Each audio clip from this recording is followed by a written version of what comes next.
Good morning, everyone. Thanks for coming. We have a couple of housekeeping items I want to clear up, and then we have a safety briefing, and then we'll begin the forum. Just a reminder, this is going to be recorded and live streamed live on the internet. We appreciate everyone tuning in to the web stream. And also, this video will be recorded and posted on the internet. When it's time for the Q&A session after the presenters are done presenting, please step up to the microphones because it needs to catch the audio from your questions. And now we will start with a safety briefing.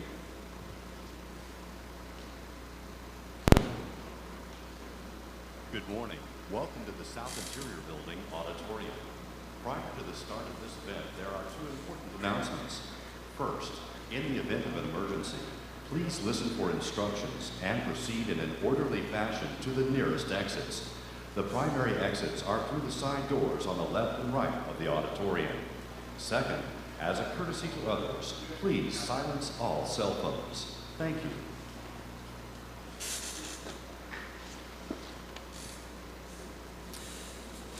Good morning. My name is Jim Watson. I'm the Director of the Bureau of Safety and Environmental Enforcement at the U.S. Department of Interior. Welcome. It's with great pleasure that I welcome you to the first Offshore Energy Hurricane Preparedness and Response Forum.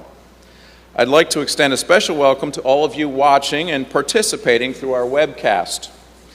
This forum is part of BSEE's ongoing efforts to improve the safety of offshore oil and gas operations. Our highest priority at BSEE is safety at all levels and all times. This isn't just a slogan for us to put on bumper stickers. This is our guiding principle that drives the decisions that we make. Safety must come first and must be prioritized above all else. Preparing for and responding to hurricanes is a critical element of our goal of preventing accidents and spills on the outer continental shelf.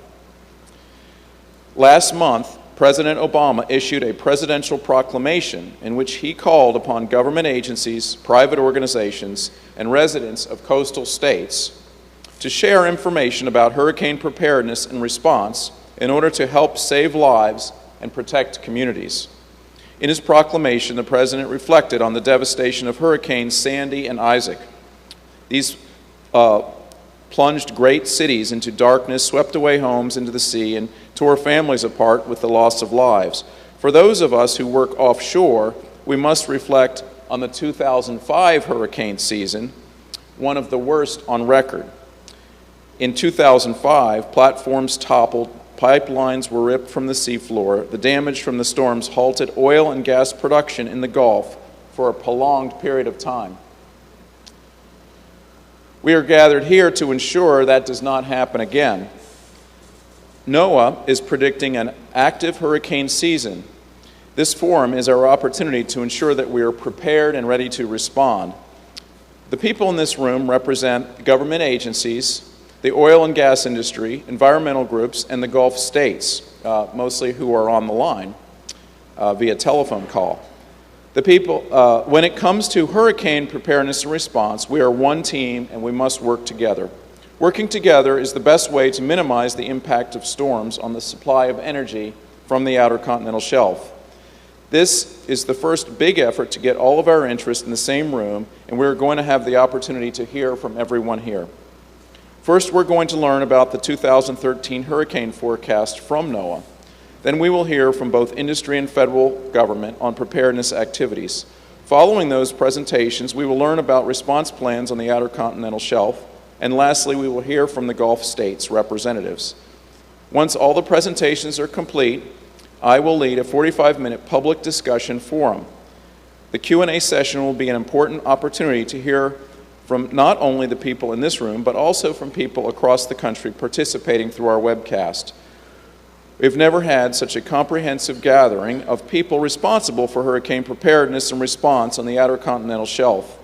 The forum is an incredible opportunity to dialogue amongst ourselves and with the community. All of us in this room and watching on the web have the same goal: to minimize the impact of hurricanes and offshore energy supply. Working together as a team, we can accomplish that goal. I'm excited to get started with the presentations. Our first presenter is Catherine Sullivan, the Acting Undersecretary of Commerce for the Oceans and Atmospheric Administration. Thank you. Catherine? Thank you, Jim. Thanks to you and your whole team at BSEE for bringing us all together here today for this forum. NOAA, as most of you know, consists organizationally of the National Weather Service, the National Ocean Service, National Marine Fisheries Service, NOAA Research, and NOAA Satellites. Today I'd like to look at that organization in a different way and show you a lens, look at it through the lens of environmental intelligence and unpack for you a little bit how we conduct ourselves and how we link to state and federal partners when we have hurricanes bearing down on our shores. The essence of NOAA, as I think of it, is to transform a transdisciplinary understanding of climate, weather, oceans, and coasts into what I call critical environmental intelligence. Timely, actionable, reliable information developed from authoritative science that gives us foresight about future conditions, that can inform the myriad decisions just like those we're talking about today. And just like intelligence in a national security sense, environmental intelligence requires a combination of data, information, analysis, modeling, and assessment.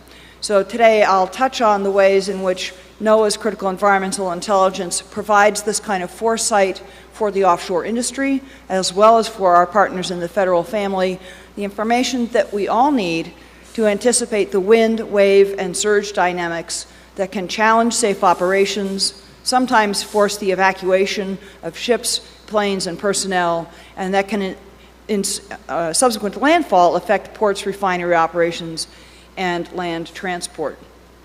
Our long-term foresight for hurricane preparedness comes from the analysis of hurricane trends.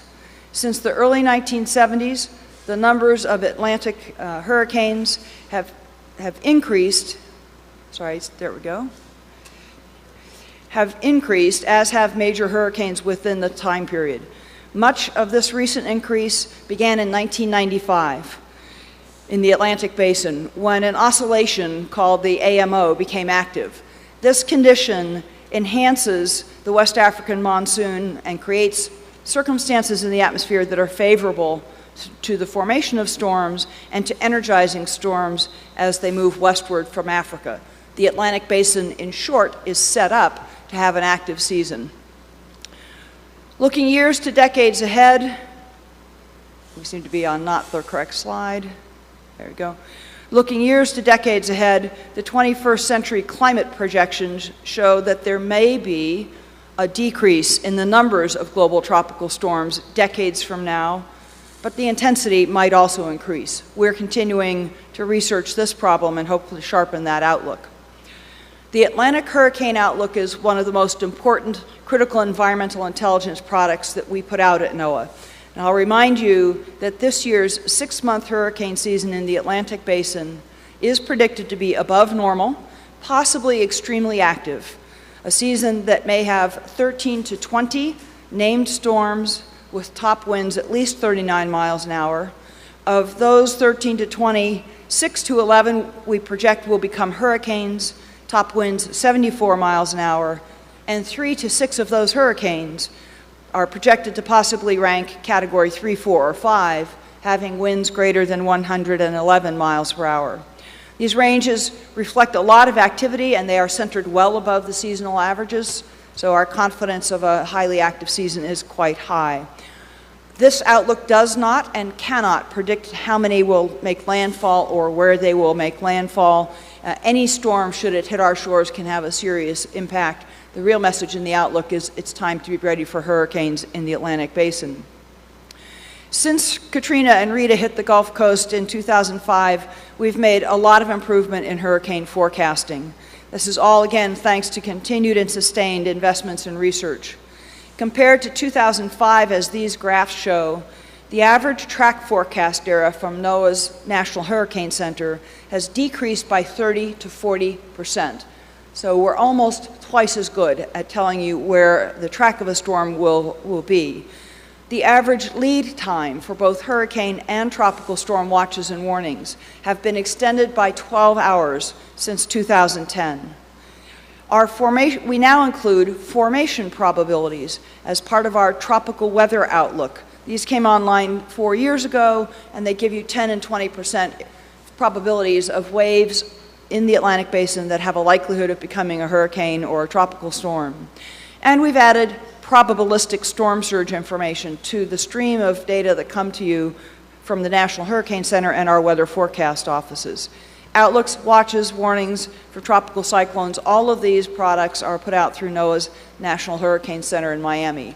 Let me dig a little more deeply into how this flow works. You see on the left panel our tropical weather outlook showing areas of potential tropical cyclone formation. This is back from 2012. You'll see one named storm in the middle, that red storm symbol, and a bright magenta and yellow circle off to the lower right. That shows you an area of interest that may become a tropical storm. We issue these every 6 hours. They're derived from our geostationary satellite product. On the right, you see 4 days later, the wave that became Isaac is shown in that pink circle. So the reconnaissance that gives us the early advance warning of what we may have coming at us days down the road. Once a tropical cyclone forms, becomes a depression, the Hurricane Center begins to issue a complete advisory package every 6 hours. This advice includes a 5-day forecast of the depression's track and intensity, a 3-day out forecast of its radius, the radius of winds of different speeds, and the probability of tropical depression force sustained winds or tropical storm force or hurricane force winds over the next 5 days. Looking at how that played out for Hurricane Isaac, at 5 a.m. on 26 August last year, the Hurricane Center issued a hurricane watch for the mouth of the Mississippi to Indian Pass, Florida. A watch means hurricane conditions are possible somewhere in the watch area. And our goal and our practice is to issue these 48 hours before tropical storm force conditions are expected to begin. 12 hours later, the Hurricane Center issued a hurricane warning from east of Morgan City, Louisiana to Destin, Florida, including New Orleans. A hurricane warning means that hurricane conditions are expected, not possible, but now expected, somewhere in the warning area. And again, the warning is issued 36 hours before the area may experience even tropical storm force winds. Out at sea, safety on rigs, platforms, and ships is informed by products delivered through the Hurricane Center's Tropical Analysis Forecast Branch, or TAFB. This branch operates 365 days per year, whether we're in hurricane season or not. When a depression is detected, the basic sea state analysis shows up as part of the forecast advisory package. 12-foot seas, which are a critical threshold for mariners and maritime decision-making, are indicated in the complete hurricane advisory package. High seas forecasts for the Gulf of Mexico are updated every 6 hours. Again, this is after the formation of a depression. This forecast includes a description of winds and waves for the current time, a nowcast of what's happening there now, and a 24 and a 48-hour forecast of the winds and waves. In this product, a 20-knot threshold is used for wind and an 8-foot threshold for seas, and positions and intensities are given for tropical cyclones out to the 120-hour forecast. We also produce offshore waters forecasts that extend from the shore out several hundred nautical miles. These provide a general overview of the large-scale environmental marine conditions, winds, seas, and major weather impacts, again, out to 5 days. Marine warnings such as gale warnings or warnings for tropical storms and hurricanes are headlined for each affected zone in the broad area through the first 36 hours. All of these products are available in graphical and text formats, and many of the TAFB products can be accessed via high seas radio fax on upper sideband. The local weather service offices through all of this evolution are communicating with the oil and gas industry, typically through state and local emergency management channels. But let me tell you a little more about the comms that are happening during this critical phase, because this is where, as we were discussing before coming down to the hall, it's good to have plans and it's good to know what's going to be printed on paper, but rich two-way communication is just as critical during these evolutions. I need to not only know as NOAA that you got or read what we put out in our forecast, But I really want to prevent casualty, prevent harm. So I also want to know you understood it. You know what we mean, and we can correct or refine that understanding as you might need to do so for your decisions. So during these high-impact situations, our local forecast office hosts daily weather calls for emergency managers and state partners. These interactions improve our understanding of the industry's needs and the overall impacts of our products and watches and warnings. And we adapt on the fly when we get feedback from these conversations. When a hurricane warning is issued, again, warning means hurricane conditions are expected in the area. Then the local forecast office ups the ante and begins to issue a hurricane local statement. This now provides detailed local impacts of the storm to county warning areas, along with wave heights and winds in the marine zones. The emergency manager partner calls continue, and the Weather Service's New Orleans office pilot project on emergency response specialists kicks into gear with their catalog of specialized impact thresholds defined by their interactions with the industry. I think we've touched that. Let me talk a bit about storm surge and offshore conditions. When we've stepped into tropical storm warning, another source of information for both our decision-making partners and our industry partners to look for is the Ocean Service's Storm Quick Look product. This comes online and contains GIS-ready information updated 4 times each day, more frequently as storms come near landfall, that fuse marine, wind, wave, and surge information onto one convenient point and give you the opportunity to see what the actual conditions are at the sentinel sites that we have all along the coast. You see those sentinel sites in red on this graphic as the active stations, and the inset on the left shows you what one of them looks like out at sea. Whenever we have a hurricane watch or warning in effect for the U.S. Gulf or East Coast, we also begin to produce probabilistic storm surge products. You see one of those here. This shows probability of a storm surge of different heights in various colors. It's a technically rich product. We have found over the years it's difficult for many operators and decision-making partners to understand, so we're moving over the next few hurricane seasons to a graphical inundation product more like this one. This is NOAA's Sea Level Rise and Coastal Flooding Viewer. If you look at the dialog box on the left, you'll see a horizontal bar with a triangle in it. This is an interactive tool that lets you, the user, swipe back and forth and evaluate for any particular location that's pertinent to you what a surge or flood level of some magnitude might mean. What will be underwater, what will be under how much water, how will that actually translate into an impact that you need to account for.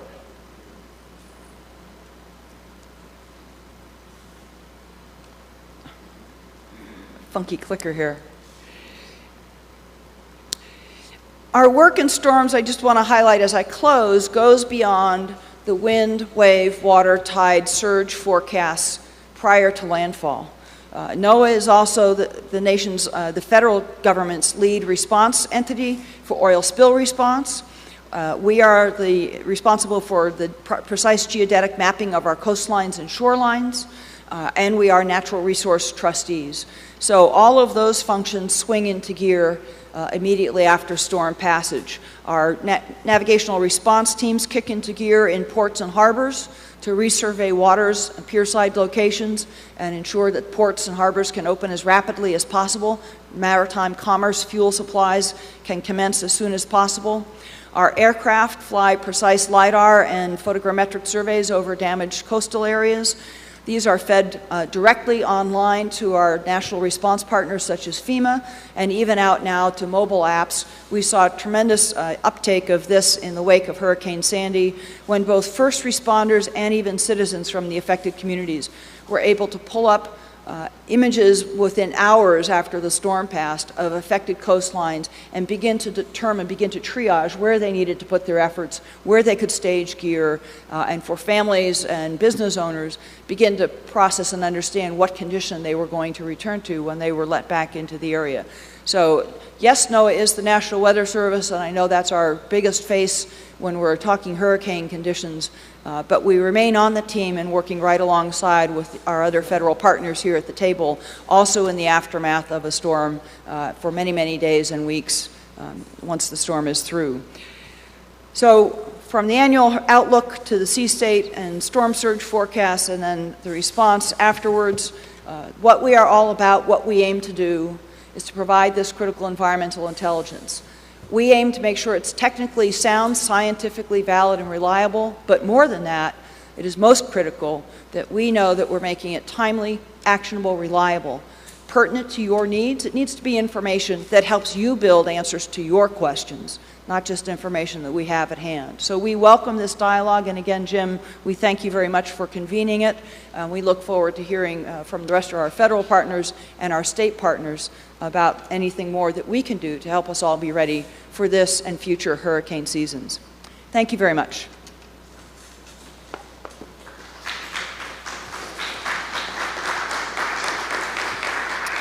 Thank you very much, Kathy, and I want to re-emphasize your point. It's how important it is for us to know all of the planning and to have the confidence that NOAA is on our team and providing that environmental intelligence. So thank you very much to you and your entire organization. Our next speaker is from the Department of Energy. William Bryan is the Deputy Assistant Secretary for Infrastructure, Security, and Energy Restoration. Bill? Thanks, Jim, and thank you for hosting, for the Department of Interior for hosting this event, and also to my distinguished colleagues up here at the table, and I look forward to hearing from all of you and taking some questions later on. I often tell my staff, if you can't put out the fire, we have to shape the forest. All right, we can't control the kind of events that are going to hit us, but we have to shape the way we respond to these events, and we have to be flexible because we're not going to be able to stop them. And in 2005, as Jim mentioned earlier in regards to Rita and Katrina, we lost 100% of our ability to drill offshore. We lost 80% of our refining capacity in the southeast, and we lost electricity to the landmass the size of 3 states. All right, that was enormous. All right, and it took approximately, from the energy side, it took approximately 4 months to recover from that event. 4 months. But industry stepped up. Industry took some steps, took some hardening activities, and other resiliency initiatives. And when Ike and Gustav hit 3 years later, we had a very similar impact. But it took half the time to recover, 2 months. All right, 2 months. So I salute industry and frankly, the Gulf Coast states.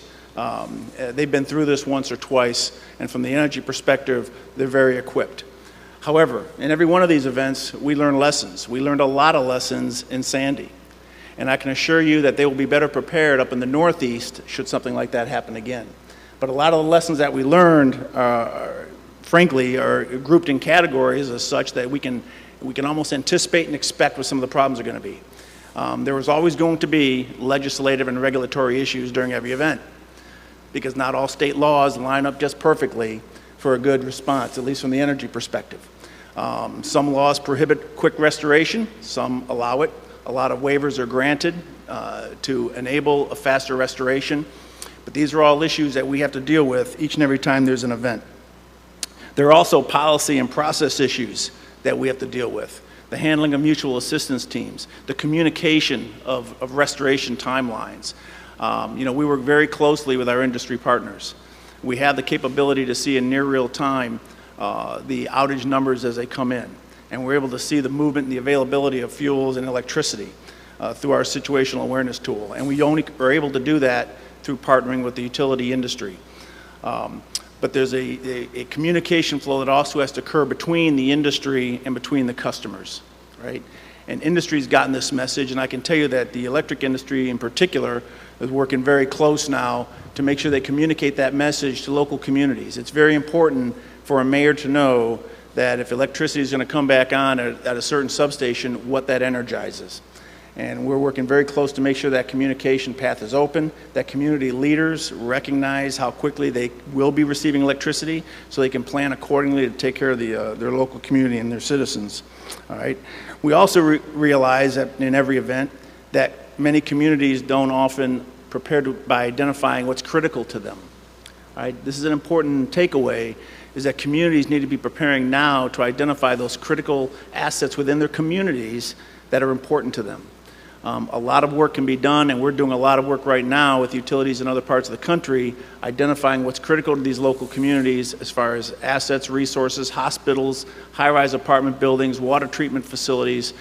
And these utilities are working closely with communities now to be able to reconfigure their distribution grid to be able to get power to those critical assets. And this is, again, an activity that has occurred in the Gulf Coast region. And in fact, hopefully in the near few weeks, I'll be making a trip out there to talk to all the utilities regarding this hurricane season that we're in right now, to make sure those kind of activities are ongoing. I mentioned mutual assistance. For those who don't know, all utility companies have mutual assistance agreements with other utility companies in other states, and they're contracted relationships, and when something happens, they're able to bring these resources in from out of the state to be able to help them. I will tell you that the last hurricane that hit the Gulf Coast, I want to believe it was Isaac, if I've got that right, it was a very quick response. And they had, at that time, for the amount of the impact, I want to say 17,000 mutual assistance teams rolled into Louisiana. And it was one of the fastest responses we've seen as far as getting electricity restored. 90% was restored in 3 days. That's incredible. Those are incredible numbers, all right? And it's all due to the communications and the interaction that the industry has in preparing for these kind of events.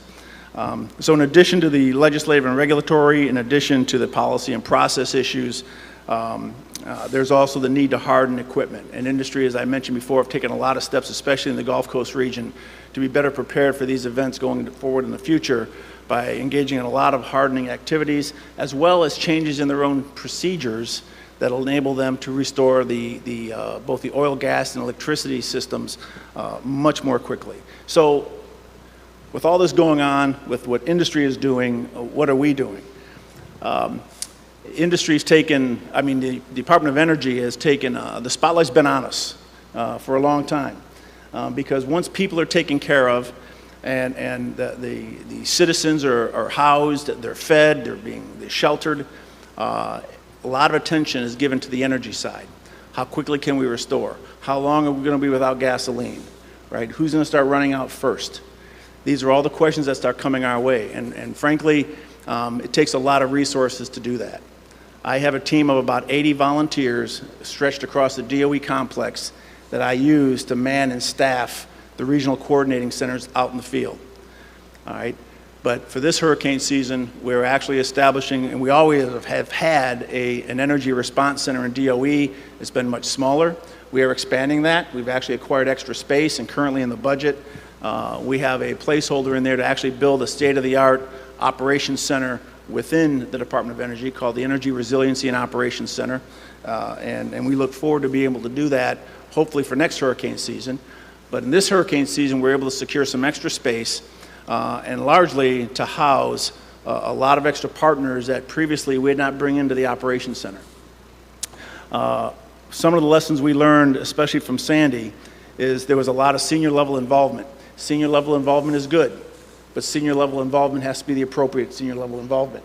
And it has to feed into the national response framework and the incident command system that is structured and in place so that all parties have access to the information being shared and the direction that's being given out.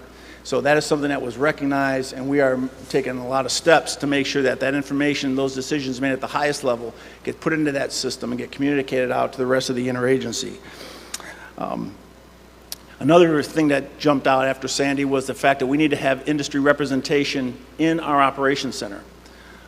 We've been very comfortable to this point to be able to reach out and make phone calls and have that interaction.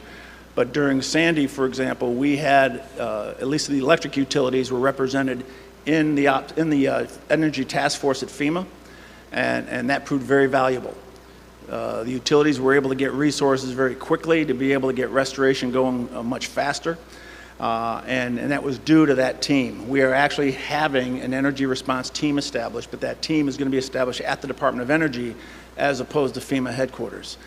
And we've reached out to the electricity, oil, and gas sectors, and they have all volunteered to provide representation in that ops center for whatever time we need them. And our plan is to run that ops center 24/7, or at least keep the same schedule as the NRCC Operations Center in Washington, D.C. headquarters. So in addition to having the industry representation, we have a lot of offers from the interagency to be part of that. So we are reaching out to our interagency partners, especially key partners that we have a lot of interaction with, and make them part of that team as well. Because the requests coming in for us now, and the request for information and data and tactical analysis has exceeded drastically just in the last few years. All right, and so with the help of industry, with the help of our interagency partners, and with our core capability within the Department of Energy, I believe we're going to be able to turn around some much more quicker and tactical technical analysis that we need to provide for decision makers to make the kind of decisions they need to make, and be able to provide to the communities and to the nation the potential impacts of the disaster that's pending. So I just want to thank you once again for the opportunity to speak today. I look forward to the questions, and I also want to take that opportunity to extend a special thank you to our interagency partners for their willingness to work with the Department of Energy and walk side by side as we go through this next hurricane season. So thank you very much.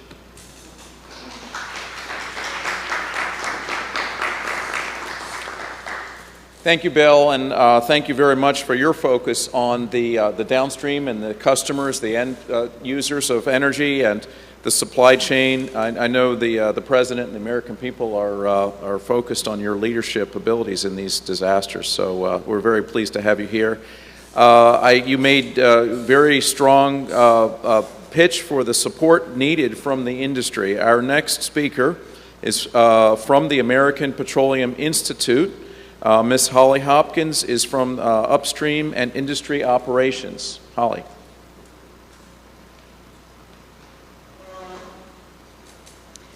Good morning. Thanks, Director Watson, for having us. We thank you for inviting API here to discuss this very important topic. America's oil and natural gas industry is committed to protecting the environment and to continuously improving our hurricane preparedness and response plans. Our industry understands well how vital we are to the nation's economy and national security because our products support the American populace, industry, and national defense. As such, any crisis is taken seriously by our members because we know that if there is any delay in getting back up and running, lives could be at risk. We take this responsibility seriously. API plays several roles for the industry in preparing for hurricanes. First, we help the industry gain a better understanding of the environmental conditions in and around the Gulf of Mexico during hurricane or tropical storm activity, and then assist industry in using that knowledge to make offshore and onshore facilities less vulnerable.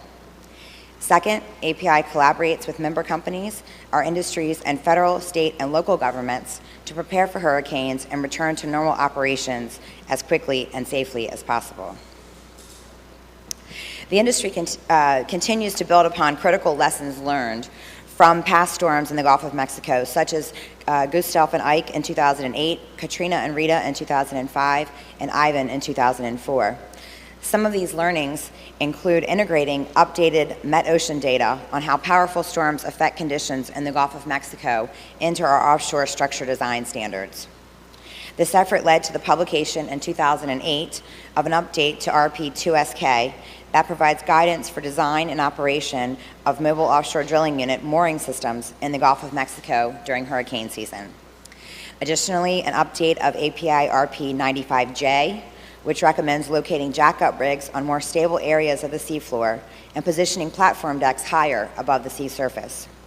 We also have issued a number of bulletins to help better prepare for and bring production back online after Gulf hurricanes. These include Bulletin 2D, which is aimed at better securing separate platform equipment. Bulletin 2INT MET, providing an update for Met-Ocean data for 4 regions of the Gulf, including wind velocities, deep water wave conditions, ocean current information, and surge and tidal data. Additionally, 2DG explains how to apply the updated Met-Ocean data during design.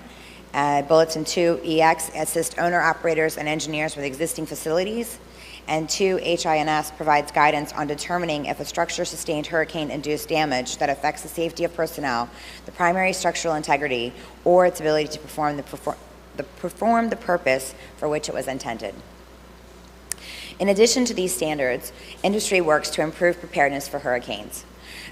They have reviewed and updated emergency response plans, established redundant communication plans, and made pre-arrangements with suppliers to help ensure they have adequate resources during an emergency. When we know a storm is coming, our first priority as an industry is the safety of our workers. We rely on advanced notification from NOAA to alert our operators to the potential path of a storm and the potential impacts. Once notification is received, companies have established tested plans to safely shut in and/or shut down operations and remove workers from harm's way. Days in advance of a tropical storm or hurricane moving toward or near their drilling and production operations, companies will evacuate all non-essential personnel and begin the process of shutting down production. As the storm gets closer, all personnel will be evacuated from the drilling rigs and platforms, and production is shut down. Drill ships may relocate to a safe location. Operations in areas not forecast to take a direct hit from the storm often will be shut down as well, because storms can change direction with little notice. After any hurricane or tropical storm, the goal is to return to full operations as quickly and safely as possible. After a storm has passed and it's safe to fly, operators will initiate flyovers of both onshore and offshore facilities to evaluate damage from the air. Offshore flyovers look for damaged drilling rigs, platform damage, spills, and possible pipeline damage. Many offshore drilling rigs are equipped with GPS locator systems, which allow federal officials and drilling contractors to remotely monitor the rig's location before, during, and after a hurricane. If a rig is pulled off site by the storm, locator systems allow crews to find and recover the rig as quickly and safely as possible.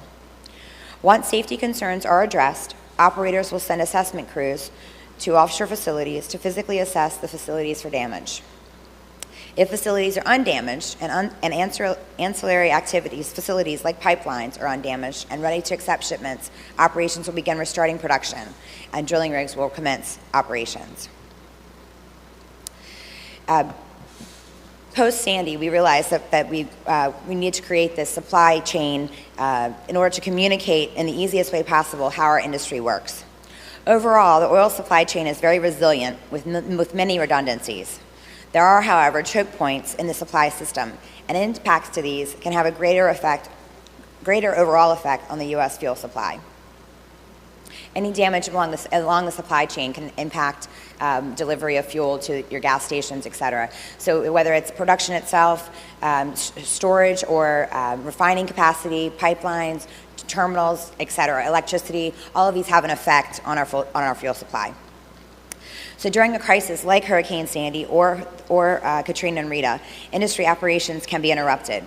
This supply chain can help identify what the root cause of a problem is and what downstream is impacted, whether that's production, pipelines, or refineries.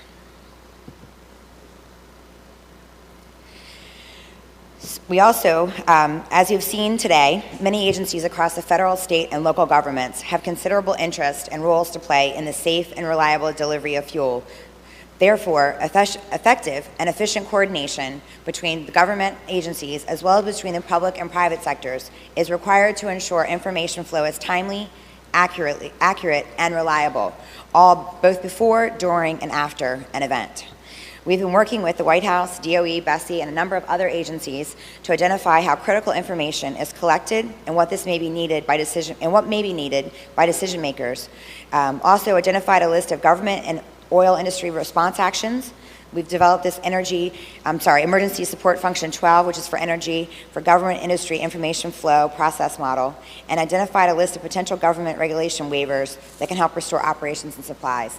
As DOE mentioned earlier, there are a number of regulatory actions that can be waived after an event to help us get back onto production and back into fuel delivery more efficiently.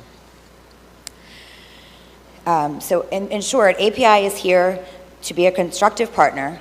Our commitment is to continue to maintain safe, environmentally responsible operations onshore and off and to continue our partnership with the government to ensure the U.S. has access to the products and services that are necessary for American jobs and to Americans' daily lives. Thank you.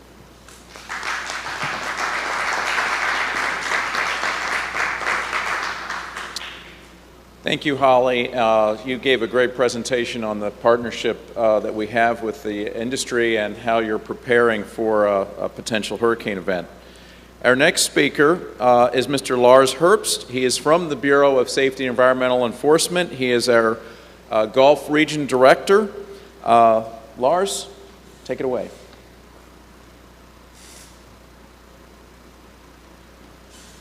Thank you, Director Watson. Appreciate the opportunity to be here today with the other panel members. Such an important topic as far as hurricane preparation and response. And that's where I'll try to aim my comments this morning. As Bill had mentioned earlier, that the natural disasters will continue to occur, but it's how we learn and mitigate from some of the past experiences, and we can mitigate some of that damage through both design and response.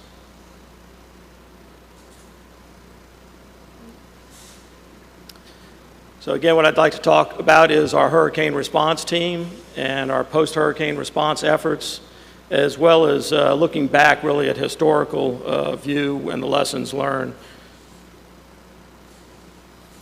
So first on hurricane response team, we established a hurricane response team many years ago in response to hurricanes approaching the federal OCS in the Gulf of Mexico. The hurricane response team is primarily responsible for collecting data related to production curtailment or shut-ins in the Gulf of Mexico, as well as evacuation statistics. But they also track damage from the storms after the storms move through. We also require that team to maintain communication with other industry and regulatory bodies and prepare information and share that in briefings as required. This slide I'm showing here is a little bit outdated because the industry has moved further and further offshore, so the preparation has moved much farther in advance of what's shown here. But as the hurricane approaches, we actually stand up two teams, the main team in our New Orleans regional office, and we also mirror that team in our Lake Jackson district office in Texas. So as the storm approaches and either one of those team locations are threatened, we shift to the other. So again, by regulation, the industry has several reporting requirements that they must report to us. They must report the evacuation again and also shut-in, damage to facilities. They also must report, and also pollution, if there's any pollution that occurs. I should mention that the shut-in of production that occurs at a subsurface safety valve. We had many platforms and facilities that were toppled in the 2005-2008 hurricane seasons, but those valves, those subsurface safety valves, are the things that prevent the oil from spilling to the surface waters of the Gulf. And actually our testing and industry's testing of those valves throughout the year is what ensures that they will work when called upon. Okay, as this team works, as a hurricane approaches, we gather the information and we do release this data publicly. We release it on our website at 2 p.m. Eastern every day. So this will be information related to the number of platforms evacuated, the percentage of those platforms that it represents of the total manned facilities in the Gulf. It also will provide the amount of estimated daily oil and gas production shut in, and the percentage of the overall production in the Gulf that is shut in, and the number of companies that are actually reporting. So a little bit on post-hurricane response. Again, the important things for us to do is identify the impacted area. Then we look at the status of the affected area, and then we start working on the inspections that are required, and those inspections are both from the government side and industry side. So identifying the impacted area following the passage of the storm, we actually use, one of the panel members this morning was talking, NOAA, some of their products. So we look at the wind swath as the storm moves through the Gulf. We look at generally hurricane force winds as what was affected in the Gulf of Mexico. But we can expand that out based on data analysis that we see from wave heights, wave index, and structures offshore. But then we use that information and we send that out to the operators in the way of a notice to lessees that instructs them about the inspections that they will need to conduct before resuming production. So related to status of the affected area, and I should have mentioned earlier on the hurricane response team, we do have at least one U.S. Coast Guard member that's embedded in our hurricane response team with us. So there is a lot of collaboration, coordination through the whole process. But after the hurricane and looking at the affected area, we often coordinate with Coast Guard. They can get fixed-wing aircraft out on location quicker than we can get our helicopters, leased helicopters on location, so we often coordinate with them on that. Again, looking for damage and pollution. We then pick up with our overflights by helicopter for more visual documentation. And then another pilot project that we're working on right now, again with NOAA, is the use of satellite imagery. So we have a baseline satellite image of all facilities in the Gulf of Mexico, and you can do gross assessments from that. If a facility is lost or toppled, you can pick that up quickly, but from a gross assessment level. So again, the inspections required. We have a notice to lessees out to industry that tells them exactly what those inspections will require for all these facility types that are mentioned here, and equipment for fixed platforms, floating platforms, moored MODUs, pipelines, risers, and surface safety systems to make sure that everything is in working order prior to coming back on production. So again, more on post-hurricane operations. After all the damage assessments and safety checks are performed, production then can resume. In some instances, though, and we've seen this happen quite a bit, it's not the damage offshore, but it's the damage onshore to production process handling facilities onshore that may keep production shut in longer. Operators often request from us alternate means of getting product to these facilities onshore. For the case where the oil transmission line may be damaged, they may be able to use barging to get the oil to shore. Where the gas transmission line is down, they may be able to do some flaring, and that would be temporary flaring, but we're not really looking at long-term flaring as a solution. This may be difficult to see, but this is a graph just showing, for an example, both 2005 and 2008 hurricane seasons. We show both for oil and gas the time it takes to resume production.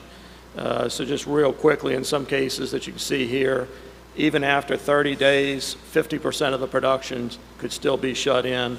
Right now, the Gulf of Mexico production represents about 20% of the nation's domestic oil production, about 5% of the natural gas. So it can be substantial, and we will work closely with industry to resume that production safely.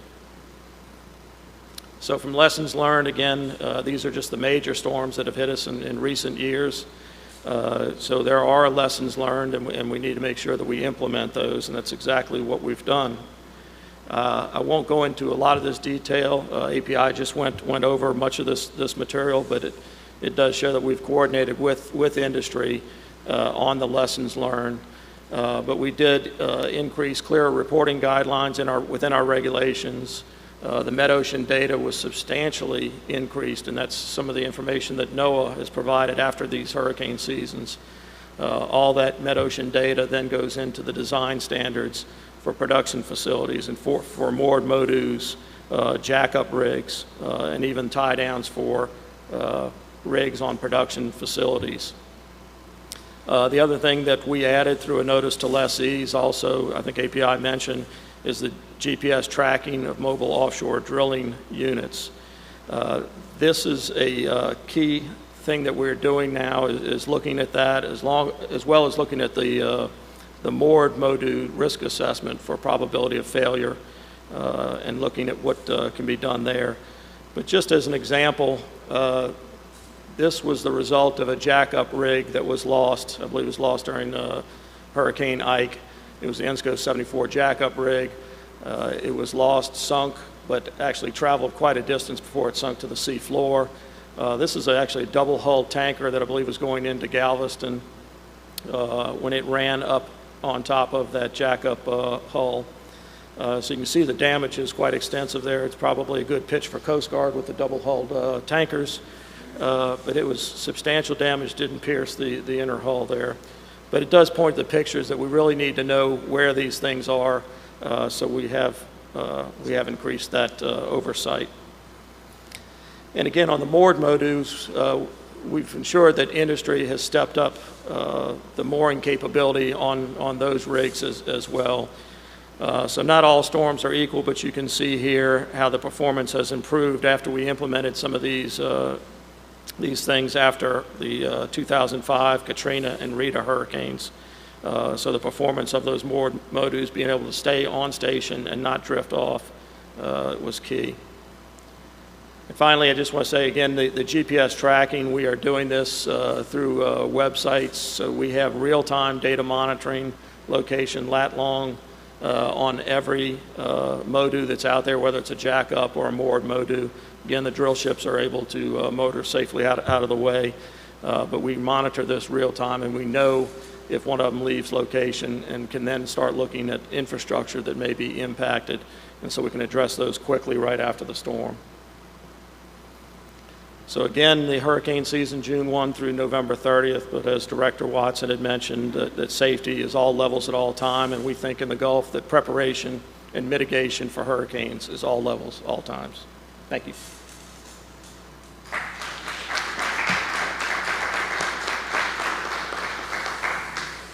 Thank you, Lars, and thanks for your efforts in making sure the Outer Continental Shelf has safety at all levels and all times. And I want to just point out that Lars and people that work directly for him are doing all this while located in the same area of the country that's being affected by these storms. So quite often, all of those activities that he described, he and his staff have to do in a remote location from their normal workplace, and oftentimes their families are also having to be evacuated. So thank you very much for what you do down there, Lars.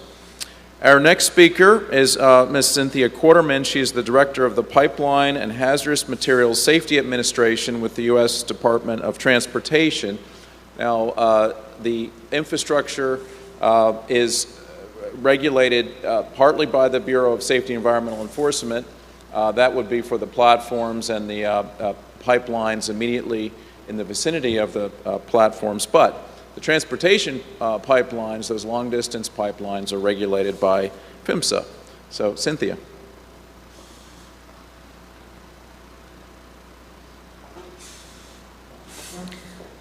Good morning, everyone, and thank you for having me.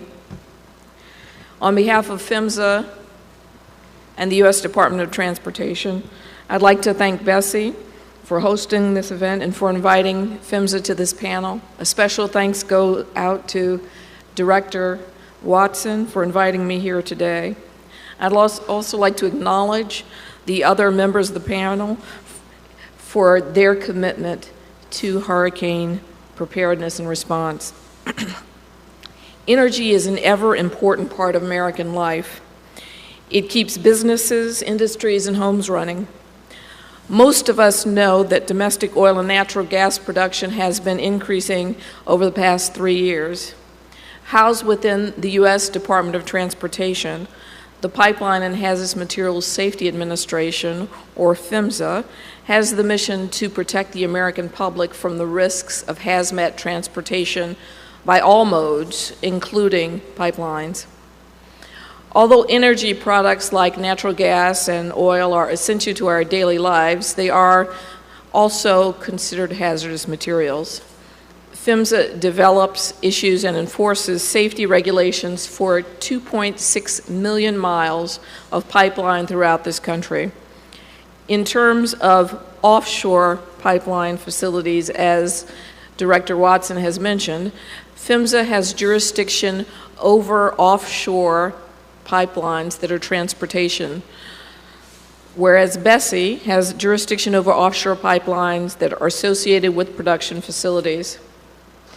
Pipeline transportation, thankfully, has had an overall solid safety record. Over the past 25 years, the number of major pipeline incidents has continued to decrease 10% every 3 years. With respect to hazardous liquid pipelines, that number has decreased over the past decade an average of 5% every year. We at PHMSA are extremely proud of that record and are working to improve those long-term trends. While major pipeline incidents are rare, they are low probability, high consequence events, and when they do occur, they can have devastating results. Our goal at PHMSA is 0 pipeline incidents. Our primary method to reach that goal is through prevention. However, public awareness and emergency preparedness and response are just as important to us. We are always working to safeguard the nation's energy infrastructure, and that becomes especially critical during a national disaster such as a hurricane. When we think of hurricanes, the public's mind often harkens back to Hurricane Katrina. And although that may have not been the biggest in terms of offshore effects, it did have quite significant offshore effects. And I thought that would be a good way to talk about the lessons that we have learned at the Pipeline and Hazardous Materials Safety Administration with respect to hurricanes. As we all saw in the days and months after Katrina, hurricanes can cause severe damage to offshore pipeline facilities, and it can nearly halt essential energy production. The day that Katrina made landfall, August 29th in 2005, crude oil production in the Gulf region had dropped by nearly 92%, and natural gas production had dropped by 83%. Thank you to the Department of Interior for that information. Some of the lessons that we learned at PHMSA from that particular hurricane is that first and foremost, it's important for us to ensure that our staff and the regional offices are okay in order that they can serve the public, because they provide the on-the-ground information that we all need to make the best decisions and to take actions as quickly as possible. Second, we now know of the great importance that pipeline operators have with respect to backup generators, and the need there is very large when hurricane landfall happens. We also know the importance of our friends with ships, many who are at this table, that can provide long-term needed lodging for repair crews. PHMSA regularly issues a safety advisory in advance of hurricane season to remind operators, pipeline operators, of what to do in preparation for hurricanes. Immediately after Hurricane Katrina, we also issued a series of additional safety advisories, reminding operators to do some essential things like conducting additional leak detection surveys and inspecting above-ground equipment to detect damage, checking for damage to piping, valves, emergency shutdown systems, risers, and meter sets for equipment that has to be shut in, to check for water that may have leaked into low-pressure systems, to identify shallow water commercial fishermen, shrimpers, and other marine vessel operators and caution them that underwater offshore pipelines may have become unprotected during the storm, to identify and caution marine vessel operators in offshore shipping lanes and other offshore areas where the hurricane may have affected a pipeline, that deploying fishing nets or anchors and dredging operations may damage the pipeline, their vessels, and endanger their crews. We advise them to conduct aerial inspections of pipeline routes for leaks.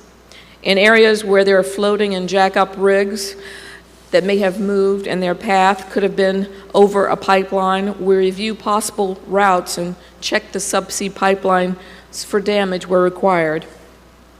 For us, it is mission critical to communicate and work with other federal agencies, not just when a hurricane hits, but also on a regular basis before anything ever happens. Good preparation starts with consistent communications across the federal government. Of course, PHMSA's headquarters are in Washington, D.C., but our regional offices also do the same. They reach out and make critical contacts before a hurricane occurs. Well before landfall, PHMSA's regional offices designates a liaison for operators so they know who to call to inform them of what's happening on their facilities. Although we regulate pipelines, we do not operate pipelines. Pipeline operators are the first defense and the first source of information, and it is they who are responsible for protection because they own and operate the infrastructure. Not only do we coordinate with pipeline operators, as I mentioned, we coordinate and communicate with other federal agencies. Before the hurricane hits, PHMSA's regional staff also starts preparing to review emergency waiver requests. And this is something that we are trying to put into a more systematic database. If granted, an emergency waiver authorizes a party to perform a function that isn't normally authorized under federal regulations. These waivers are called emergency special permits. Those special permits still have to facilitate, they still have to meet our safety requirements, but they can facilitate safe, quick, and efficient movement of energy products to a disaster area, or they can permit hazardous materials to be disposed of quickly. Emergency waivers include safety-specific instructions from us because safety is always our top priority. If an emergency waiver doesn't protect the general public, the requester's staff or its own staff, we will not grant it. We had a great deal of experience with emergency waivers very recently with respect to Hurricane and then Superstorm Sandy, which affected the Northeast. Some of PHMSA's emergency waivers facilitated post-Sandy relief efforts. Last year, we issued temporary emergency waivers that enabled quicker and safer methods for transporting fuels that people needed in disaster areas such as New Jersey. One emergency permit allowed the use of more staff at a certain facility to provide energy that people needed. Another permit allowed it for quicker offloading procedures to provide fuel and gasoline to stations in disaster areas. We were meeting before, during, and after Superstorm Sandy. Even though it didn't affect D.C., it certainly affected the rest of the Northeast, and we were meeting multiple times throughout the day with members of the Department of Transportation's Crisis Management Center. It is through that center that the department coordinates with all the other agencies throughout government. And we had extensive conversations with Energy, with FEMA, with everyone during that period. We are a big proponent of interagency collaboration. It's not just an earmark for us, it is critical to our mission. As the federal regulator for the nation's energy transportation pipelines, it's our responsibility to provide timely, accurate status updates from the affected region. We will continue to facilitate a more streamlined process as we go forward and as we learn more. In the past, PHMSA has sent staff to BSEE during hurricanes, and we participate in interagency meetings here at DOI and at other locations. If you don't already know, I encourage you to follow us on Twitter. Our username is @phmsa.dot. That's phmsa.dot, and you can find us on the web at phmsa.gov. Again, I'd like to thank BSEE for organizing this event, and I look forward to answering questions at the end. Thank you very much.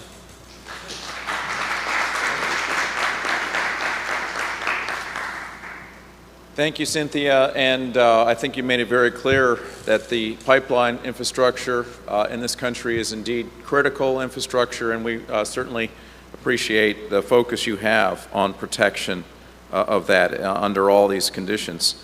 Our next speaker is from the U.S. Coast Guard.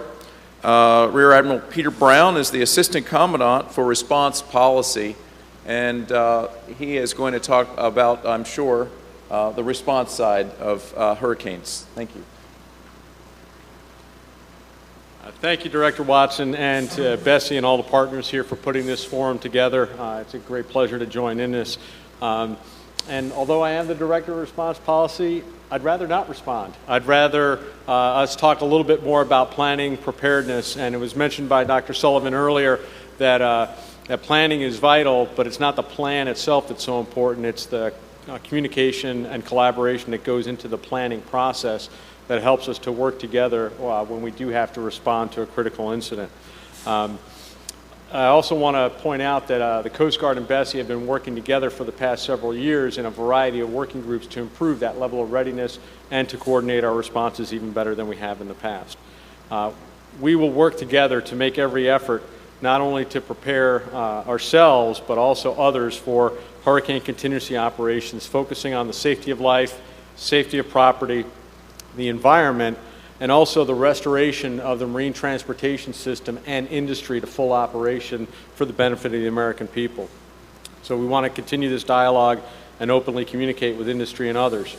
And I'd also like to point out that in addition to folks here in Washington, the industry and our partners have a great regional partner in Rear Admiral Kevin Cook, our 8th District Commander, headquartered in New Orleans. He's got great experience and prevention and preparedness mindset and a willingness to work with industry and interagency, federal, state, and local partners to make sure that we're prepared for the impact of severe weather and then restore our waterways and facilities just as quickly as possible afterwards. Specifically, we work with BSEE, with industry, and with hurricane forecasters to coordinate the timing of shut-ins and facility evacuations to both maintain production as long as it's safe to do so, and then to get people out of harm's way as quickly as we can, and then be ready to restore as quickly as we can. We also help to ensure the accountability of personnel to make sure that no one is left behind. We do that in a variety of ways, including doing pre-storm overflights and what we call call-outs to make sure that people who are mariners who are in the path of an approaching hurricane are aware of and ready to respond.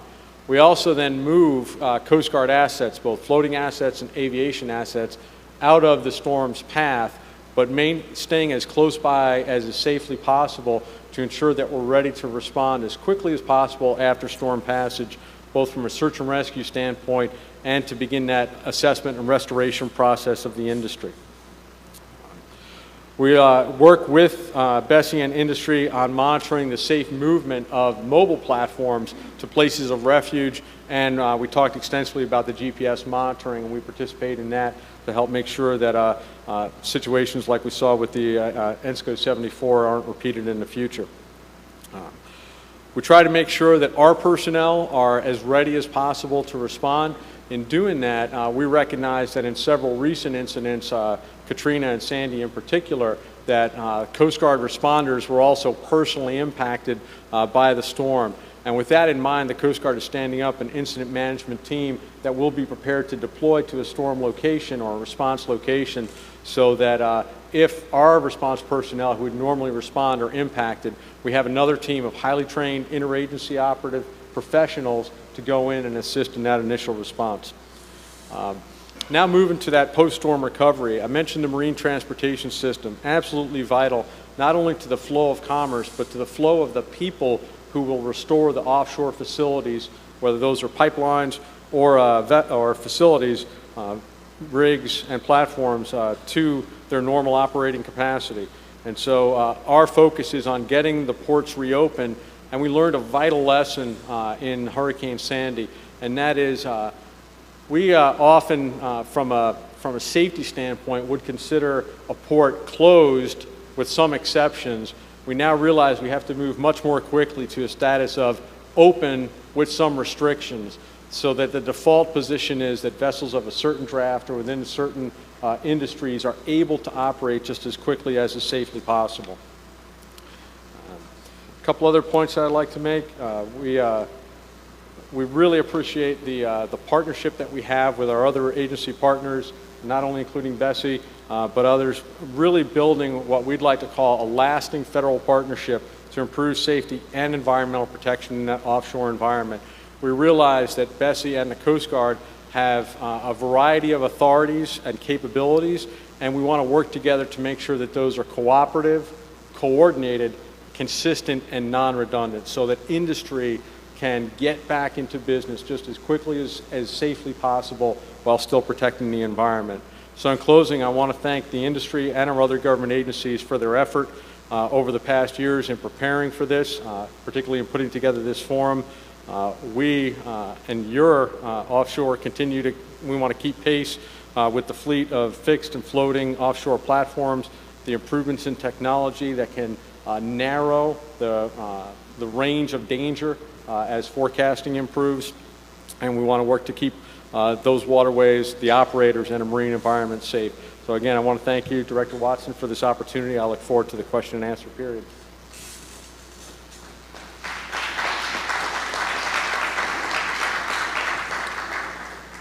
Thanks, Pete. And I'm sure the people who live and work offshore are particularly indebted to the services of the U.S. Coast Guard. And I think that it's important to note that this is a multi-mission organization that also is focused on the restoration of the energy supply and, of course, the marine transportation system post-hurricane as well. So thank you very much for that. Our next speaker is from the Environmental Protection Agency. Ms. Dana Toulis is from the Office of Emergency Management. And I've worked a long time with Dana. I'm really glad she's here to give us some remarks from an environmental protection perspective.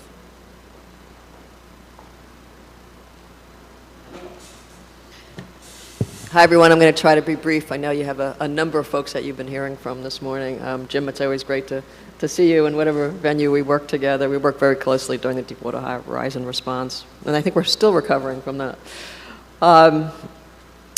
EPA has many roles. Most of you know us our role as protecting the environment, which is really what we do on a day-to-day basis, both as well as preparedness and response.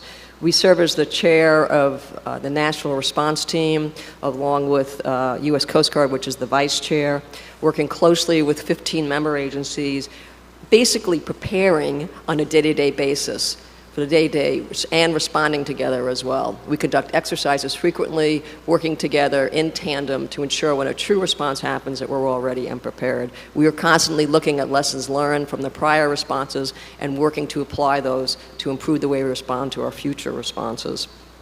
EPA is the inland lead, and the Coast Guard, as you would expect, is the coastal lead for responses. But that line isn't a very, very hard line. It can be a dotted line because it really depends on what makes the most sense as we respond together to make sure we do the best for protecting the environment and working together in our partnership. EPA often conducts analyses, a lot of analyses, when we're responding to some sort of response. For the Katrina response, we actually conducted 450,000 environmental analyses for the soil, the sediment, the air. We're constantly out there ensuring the public about their safety and making sure that if there are responses, if there are releases, we are responding, but also monitoring the environment both before and after those responses. We remove hazardous containers, we respond to releases, we remove white goods, we issue permits, we issue fuel waivers, as do the other agencies when you have these responses and you need to get into the area and you need to make sure fuel is there. We actually have monitoring that we can do with an airplane. It's known as aspect, because when the infrastructure after a hurricane or tornado, whatever the issue is, the natural disaster is, you can't always get in on the roads, and so we're able to fly overhead and to be able to monitor the environment that way as well. Although we are the lead for what we know as the ESF, it's emergency support function for FEMA, it's called 10, oil and hazardous substances, we do whatever is needed. For example, during the Katrina response, we had a number of boats because we were doing sampling because of the flooding, and there was about 800 people whose lives needed to be saved, and our boats were there. And even though that's not our core function, we got out there and we rescued those folks from their houses that were flooded. And I think that's how we all work. We all have our missions, but we also work together and realize we have to complement and work together, whether it's with our federal partners, our states, our locals. We're all there together trying to figure out the best way to respond. as well as to prepare. The Gulf of Mexico response, the Deepwater Horizon response, we're still working on recovering from that. We're still working on implementing lessons learned from that. EPA plays a very large role in the use of dispersants, and we've working on lessons learned on that. We just work very closely with our NRT members, the U.S. Coast Guard, NOAA, DOI, on guidance that we work within the interagency on improving monitoring, on looking at toxicity, on looking at effectiveness of dispersants and making sure we're using as little as we can, but there are just times when you have to use it to be able to respond and take care of the environment. And so we work together on that process as well. As you've heard from just about everybody here, it's all about preparedness. We don't like to respond, but we have to respond, and we try to use those opportunities to always learn for the next response. We work very closely as partners, and we work very closely to leverage each other's resources. Within our own agency, although I have a group of a few hundred people that we work with on a day-to-day basis, if there's a response, we have 3,000 people or volunteers within our agency that we can reach out to. We call it our Response Support Corps. We are constantly moving our Emergency Operations Center forward. We are constantly looking at new IT systems and figuring out ways to integrate our data with the other federal agencies, so as we're sampling, we can all be learning and working together to figure out what are the appropriate next steps. For an example with Superstorm Sandy of a lessons learned, protection and resiliency for our water plants and our waste treatment plants. We're working right now on some additional funding we received with the states and locals to improve the resiliency. As we know, the storms are getting bigger, and so areas like New York City are more threatened than they have been in the past. And so we have to be creative the way that we've developed a lot of our infrastructure and look to make it, to constantly improve it. We also work on public safety advisories when there's some sort of storm or release coming, whether it's a hurricane, tornado, whatever it is, to let folks know if you see flooding, to keep away, if you've got flooded areas, whatever it is, we provide guidances and cautions for the public as well. We play a very big role in releasing data and monitoring and working with the public on a regular and routine basis. It's part of our heart and soul of who we are as an agency, is to share and be transparent about all the data we're collecting, but to make sure it's undergone good quality control and good scientific rigor before we release it, to make sure we have an accurate understanding of the environment and where we're going forward. What's it we do? We work with you all, we work with the states, the locals, and the other federal agencies, not just to ensure we have the best preparedness, but to also ensure that we can all respond together the best way we can.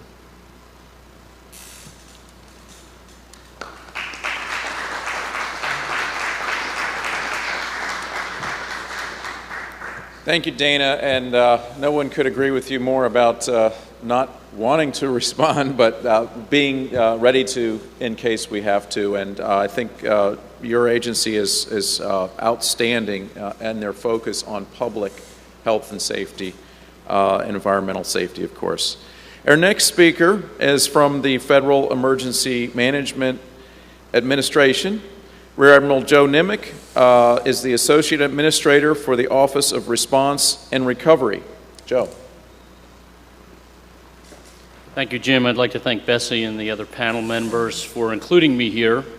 And I say including me here because FEMA has no statutory authority nor responsibility for offshore events. FEMA is, in fact, a coordinating body under the National Response Framework to support the states when there is an emergency. And those emergencies range from smaller issues through things like you've seen in Oklahoma to Sandy, Katrina, and those large events. As I said, we do that through the National Response Framework, which sets up a structure by which all of the federal response to an emergency come together. But it's important that I'm here, even though we don't have statutory authority or responsibility, because the impacts of what is done on the offshore infrastructure will impact the disaster ashore, and there are things that FEMA does and can do without that statutory authority through the National Response Framework as an assisting coordinating body to BSEE and the other agencies that are here. So I'd like to give you just a short summary of what FEMA is and how we do that coordinating function. Through the National Response Framework, you've heard it mentioned several times here, the interagency comes together. All of the federal capabilities are coordinated in order to provide to that disaster, the states, who are ultimately responsible to the citizens in that state for how a disaster is responded to, how the federal entities come together to support that. And you've heard the term ESF used several times. Several of the members of the panel here are leads on ESF. That's an emergency support function.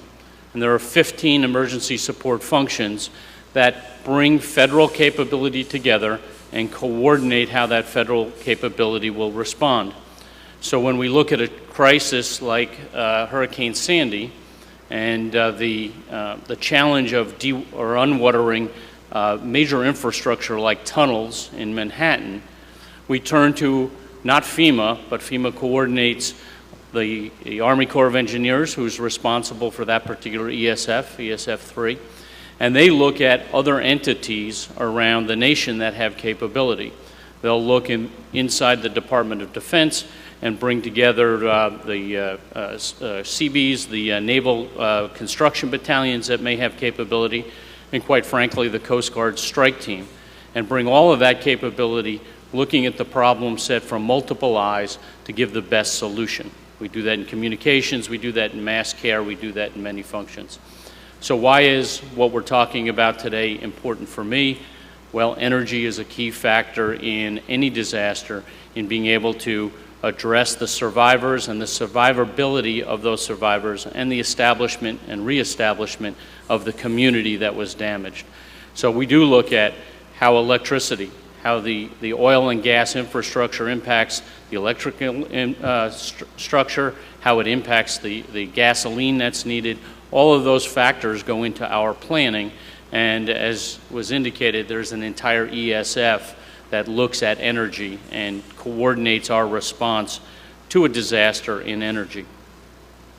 But I also look at it as that coordinating capability we have can be applied outside the normal FEMA structures. Last year, as a result of the droughts in the Midwest, the Interior came to FEMA and said, can we use the same coordinating, the same national response framework in addressing how all of the federal entities that have a role and potential role in supporting the drought-restricted areas can be supported? And FEMA, in fact, provided that same coordinating capability.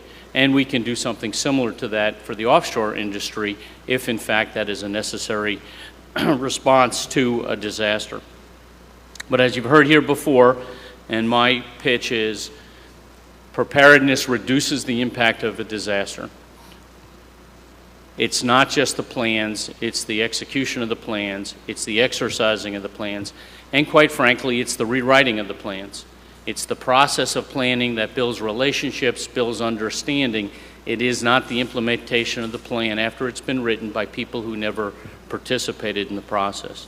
So I look at what API does, what BSEE does, what others do in terms of creating the process and the activities we're doing today that actually build that structure.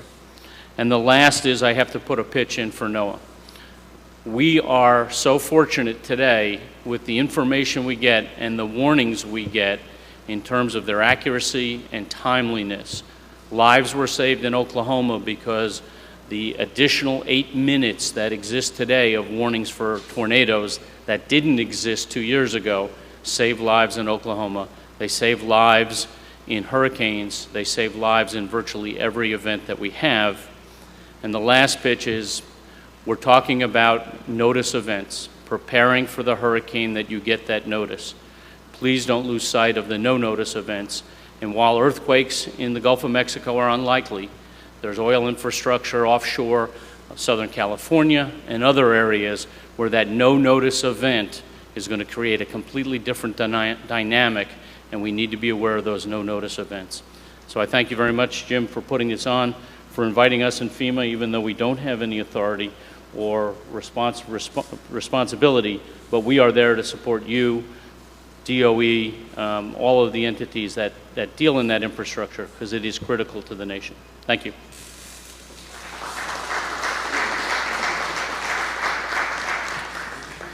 Thank you, Joe. And those of us that do focus on the outer continental shelf really appreciate the interest and the coordination that we have with the FEMA and also with your state counterparts, the emergency managers in all the states and counties and parishes.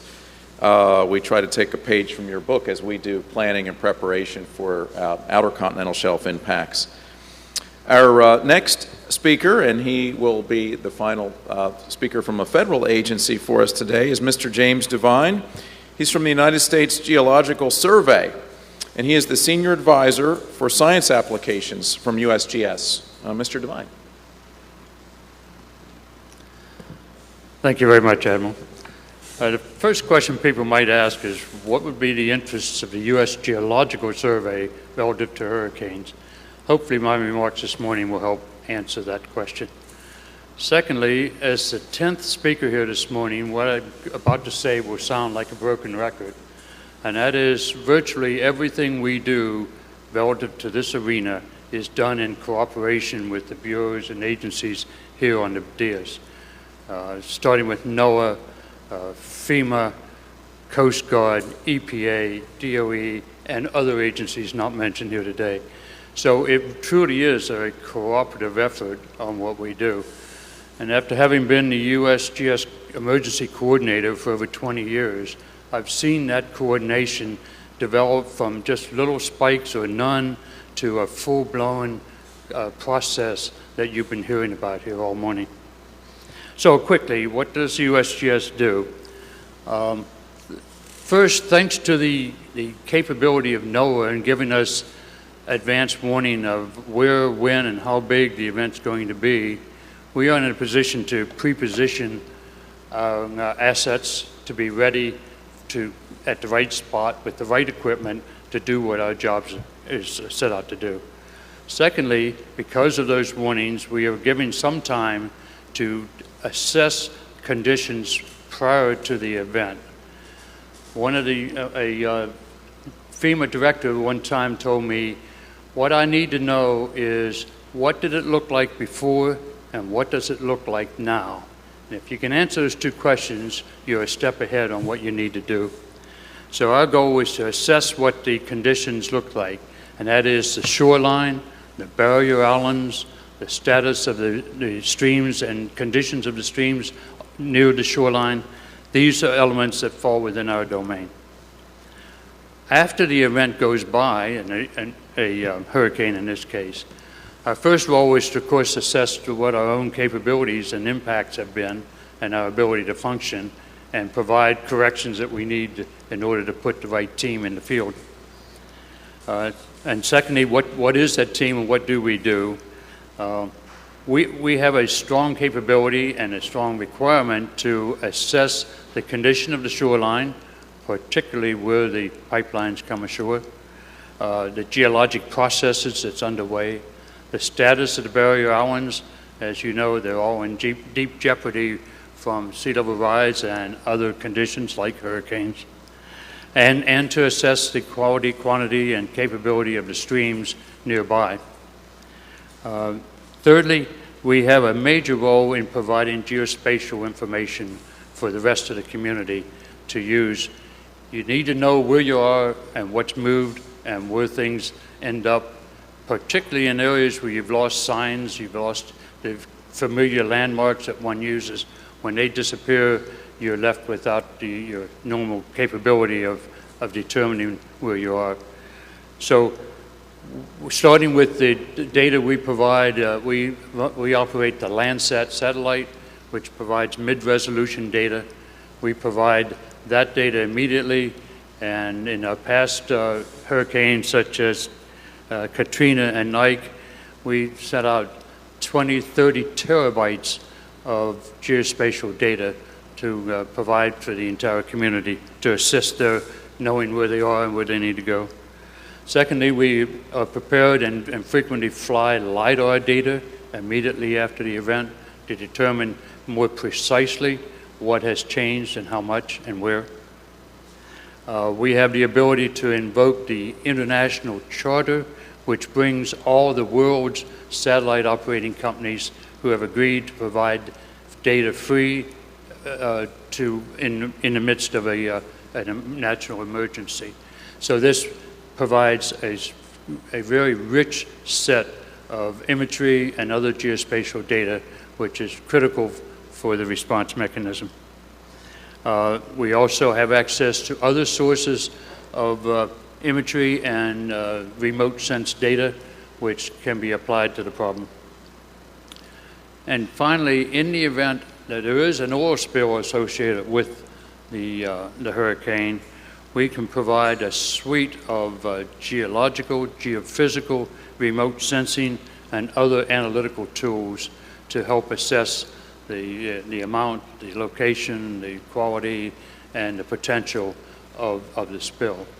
So combine those elements, we fit in, we think, very neatly with a suite of efforts made by the agencies that you see in front of you here. So with that, I'll take any questions that one might have. Thank you, Kevin.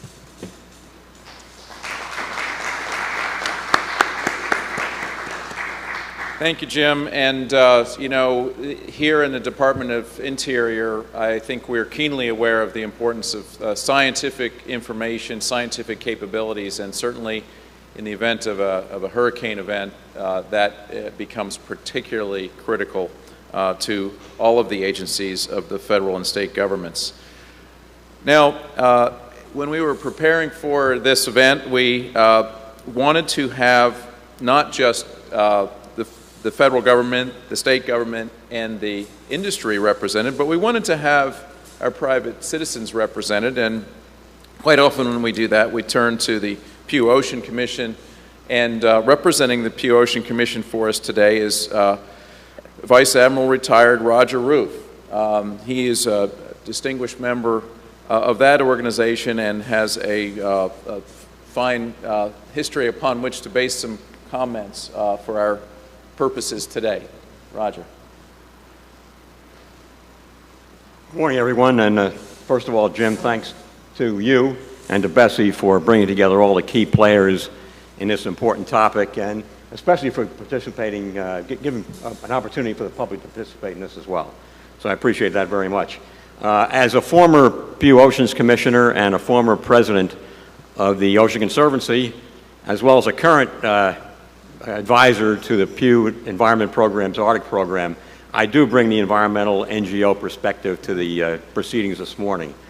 And my primary interest is in understanding how the presentations on environmental intelligence, planning, and preparedness that we heard earlier by the earlier speakers take into account and contribute to reducing the risk to our natural resources. So I'm really here to listen and learn. I haven't got much to say. I'm here to listen and learn, as most of the public is as well, to understand how those considerations are taken into account in this presentation today. And I look forward to hearing from the states, to hearing their concerns, and also to the discussion that will follow. Thank you very much.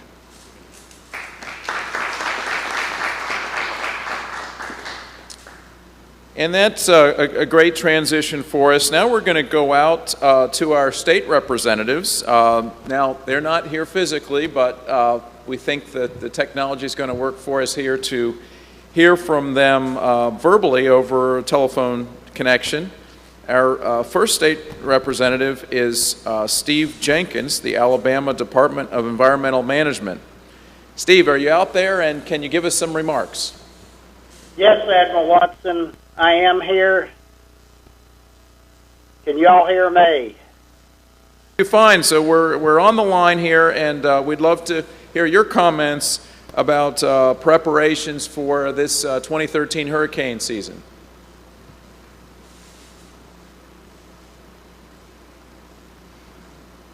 Go ahead. Hear me now. Can you hear me? Yes, we can hear you. Please proceed. Admiral Watson and his staff for arranging this important conversation. The offshore oil and gas industry plays a vital role in our nation's energy security and economy. Alabama has consistently supported responsible offshore energy development. The Gulf states have extensive experience responding to all hazard events, including tropical weather. Lessons are learned during each response, regardless of size. Communication and coordination are critical during all responses. Prior knowledge of and familiarity with the response community, including government and industry, are key for response preparedness. Response drills facilitate relationship building within the response community and provide critical training opportunities.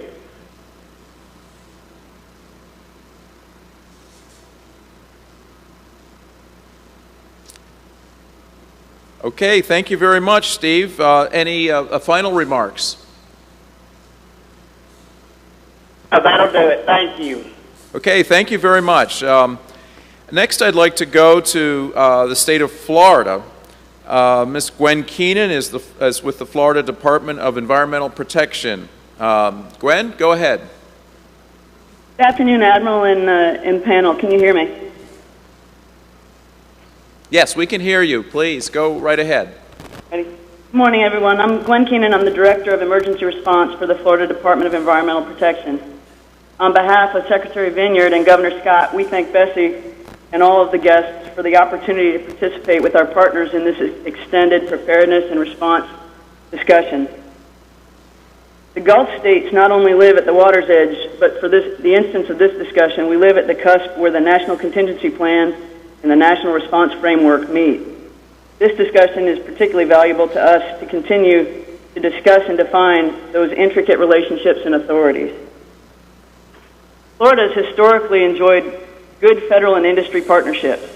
As a non-drilling state offshore, we previously had a false sense of security that distance was our best ally. In several venues, we've recently learned, most pointedly, how vulnerable we were and how prepared we need to be. If there was anything good to come out of the Deepwater spill in 2010 and subsequent drilling initiatives in the Caribbean, they raised our awareness for a need for preparedness at the state level, and they strengthened those good relationships into great ones and helped us to forge stronger, more inclusive relationships with our local agencies across the board. In recent years, Florida has enjoyed much more inclusion in the federal oil spill preparedness and planning. Examples of this have been outstanding inclusion by the 7th District in state and local partners in contingency planning for the drilling initiatives in the Caribbean Basin.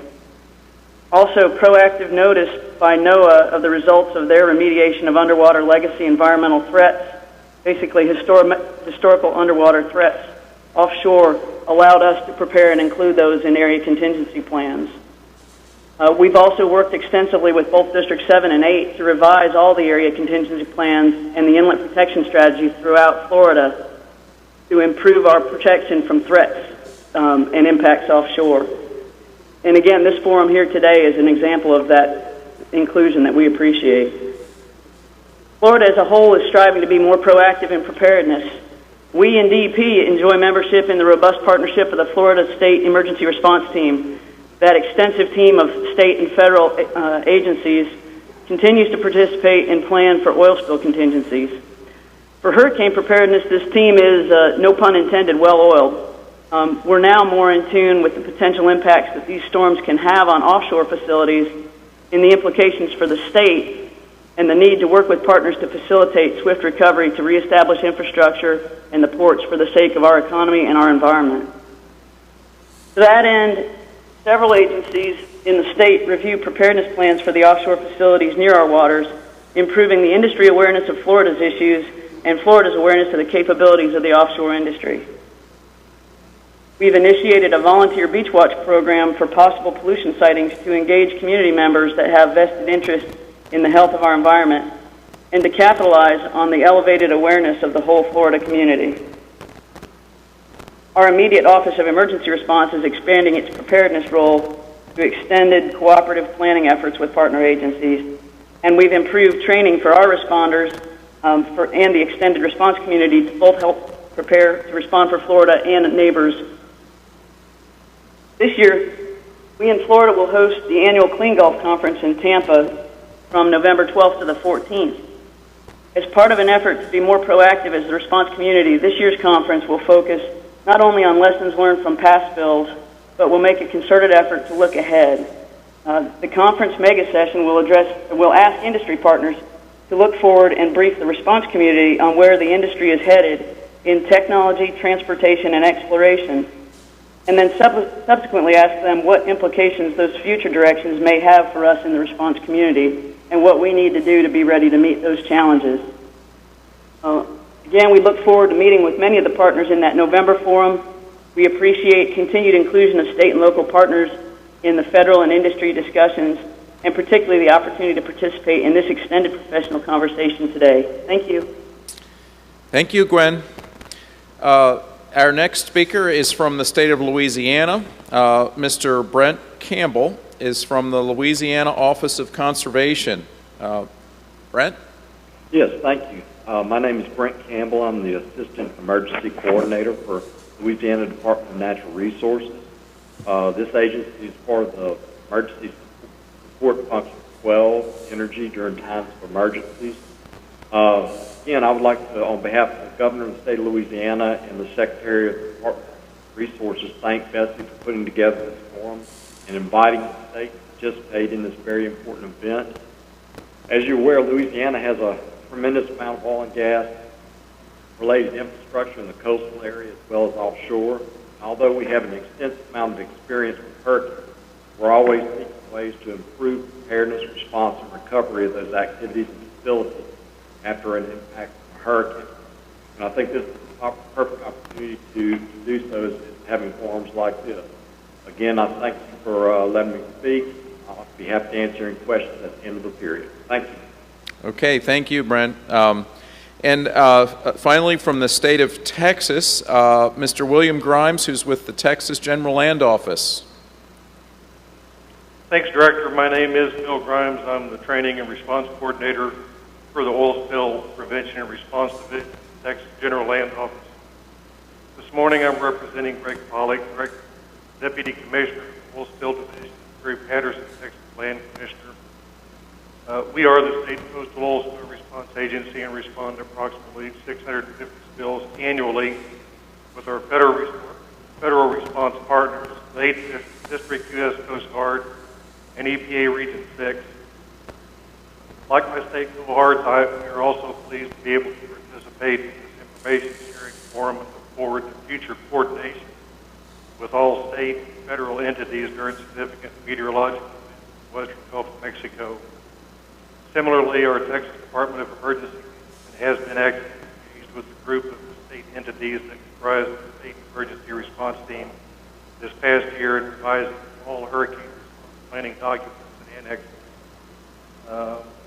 And finally, I would also like to invite everybody to Clean Gulf, as Ms. Keenan mentioned, in November in Tampa. I'll be happy to answer any questions. Okay, thank you very much, Bill. Okay, I think we are at the point where we'd like to transition to our guests that are going to be able to communicate to us in a variety of ways. We're going to take about a 5-minute break just to set up for that. And I'm sure that there are people who can communicate by telephone or by email. And I'll be providing you the details of that as soon as we get back here. And we hope to have about a 45-minute conversation with those here in the room and those who are listening or watching from remote locations. 5 minutes. Thank you very much.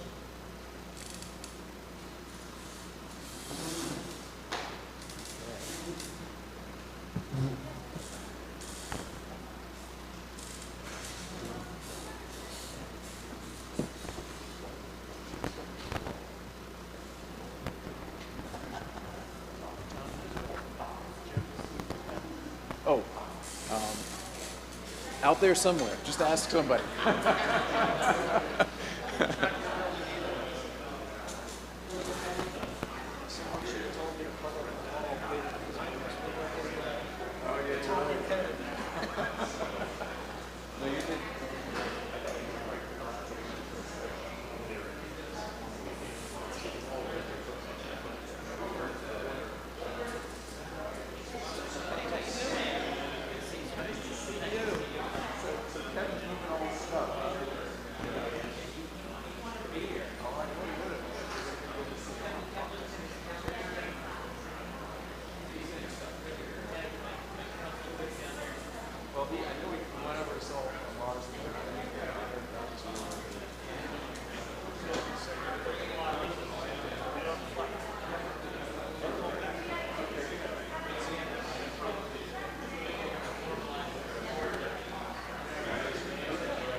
Okay, great. I'm going to start out with that.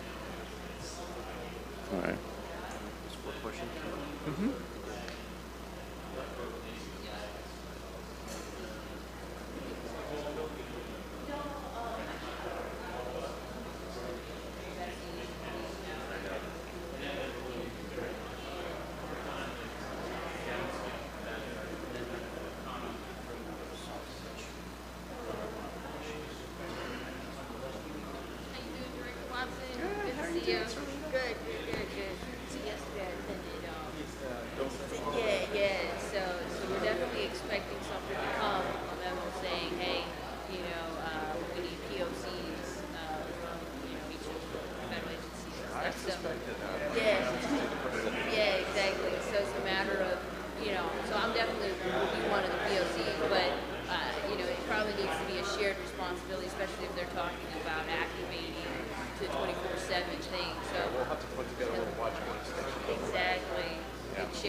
What do we need to improve for the industry? Many things that we can look at. I think there's anything that we're working on. And it might be something back to the industries, or back, excuse me, to the agencies. Right, I can think of is just continue communication. Coordination, communication, continue the dialogue we've already started. You might plug the BSEE and all that for the president's department. He's trying to get resources to this information better connection to the public. Yes, actually that is very good. Yes, no, that's exactly right. We do. We need a better. It's a complex issue. We need a better job of trying to explain it simplistically. I think that the problem is some shortcoming. Right. Some upstream thing that's actually the guy at the gas station doesn't do it. Right. It's a pump for gas. Right, that's exactly. They're talking about it's one of the things that we are talking about.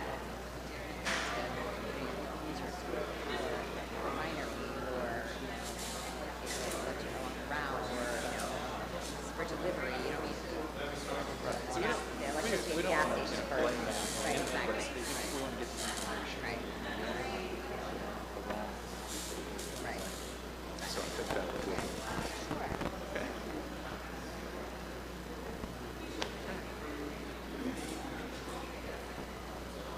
All right, ready to reassemble here? Right at about 11:45. So looks like the time is good. Bertie's going to miss most of your Q&A now. I probably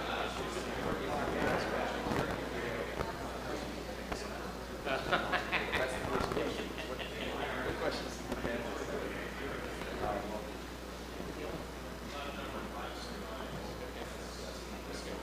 And then the rest are email. Okay, so I'm going to try Discussion.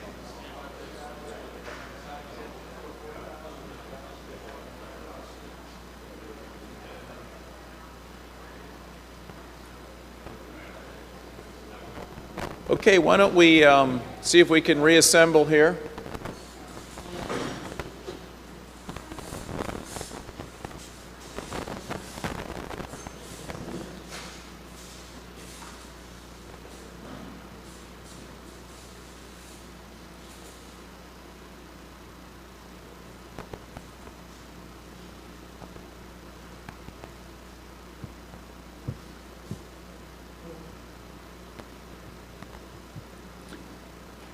Okay. Okay, let's get started again.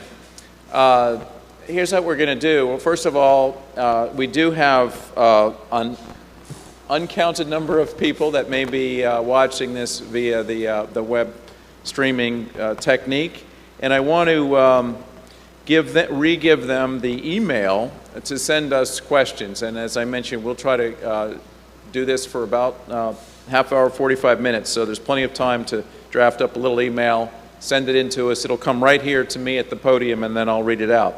The email address is BSEE Hurricane Forum, all one word, BSEE Hurricane Forum at bsee.gov. Let me repeat that. BSEE Hurricane Forum at bsee.gov. Okay, now we have folks here in our audience in the South Interior Building in Washington, D.C. We still have our state representatives on the line. And of course, we have our panel right here with me. So I wanted to start out and ask, first of all, prompt our panel members for questions that they might have for their counterparts right here on the panel. So do any of the agencies at the table, and I'll go ahead and include our state representatives on the phone too, do they have any questions for each other based on the remarks that were made this morning? Joe Nimick. Jim, one of the biggest challenges we have in terms of emergency response at FEMA is actually getting folks that are in a danger zone to realize the significance of that. And there's always this balance between, particularly when it's a commercial entity, the balance between business, the normal processes of business, and the safety of what goes on.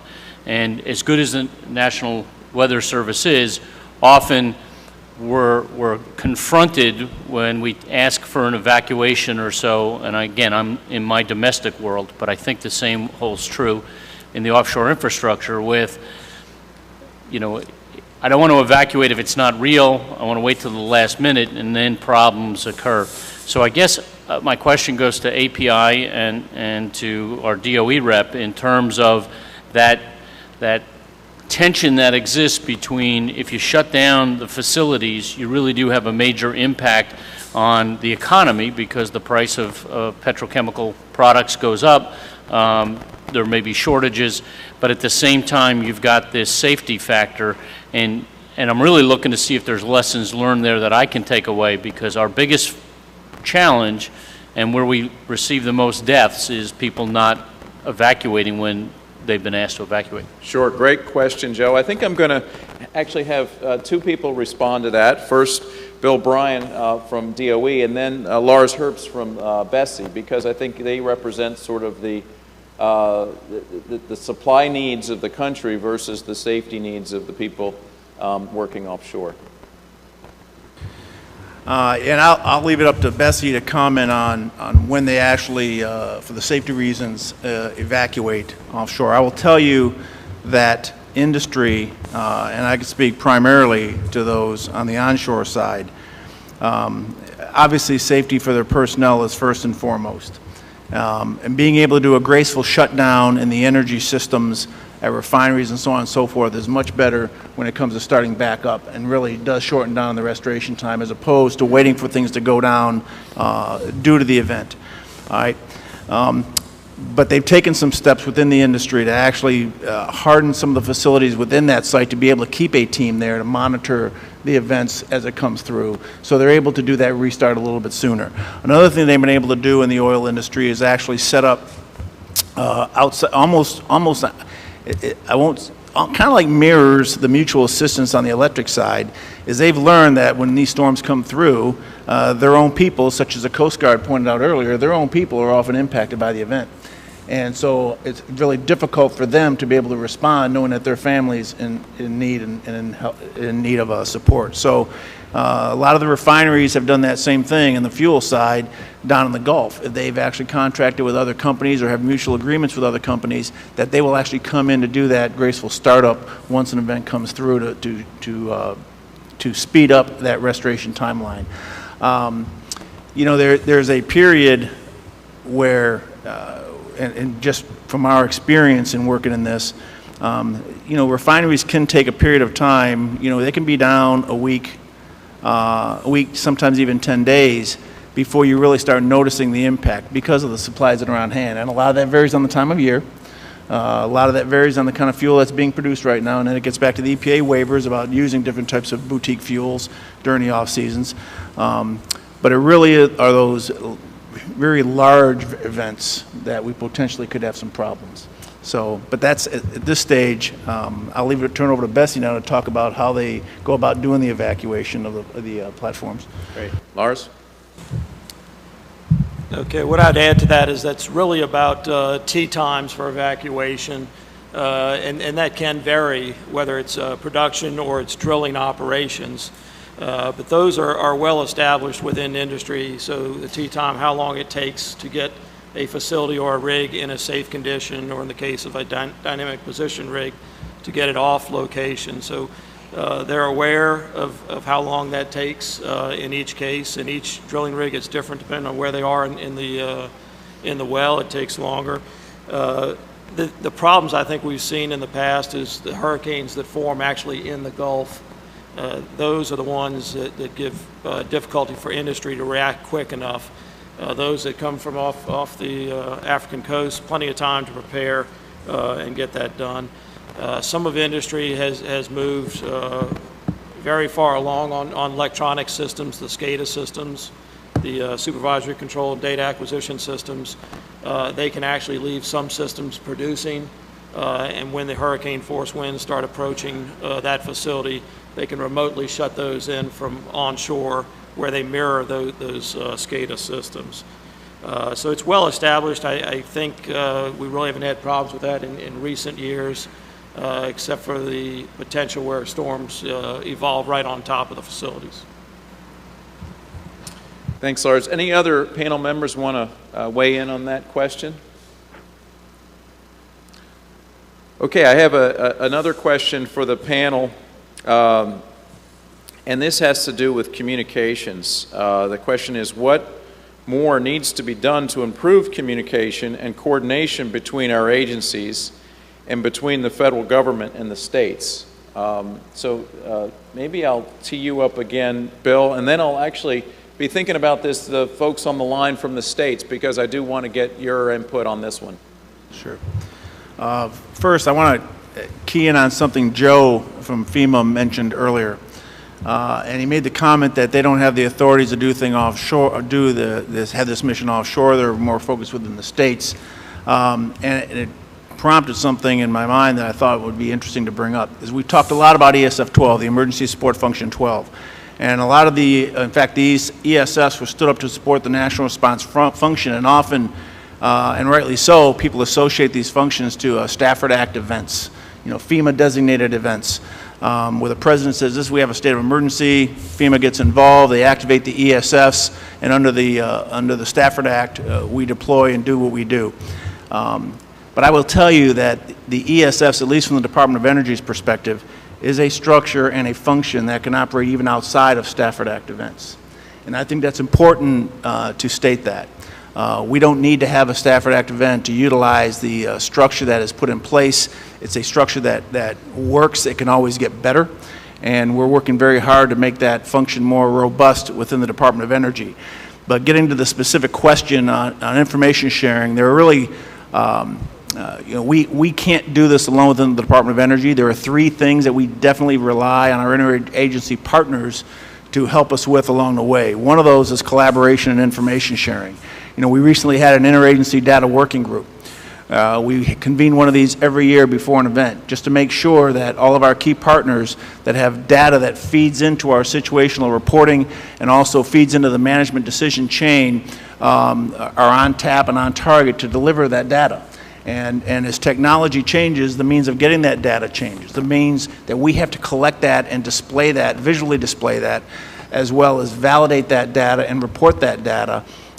It's forever changing. So having these interagency working groups is very critical. We are not the owners of all information. All right, a lot of people will turn to us for answers, But whether it's a pipeline issue we'll get called about, or you know, an impact to the economy issue, or what's going on offshore, many people at this table and out there in the government that aren't at this table have data points that the Department of Energy needs to put that whole picture together for the customers that come to us for the answer. So that collaboration and information sharing is so vital and so critical, and it happens at every level.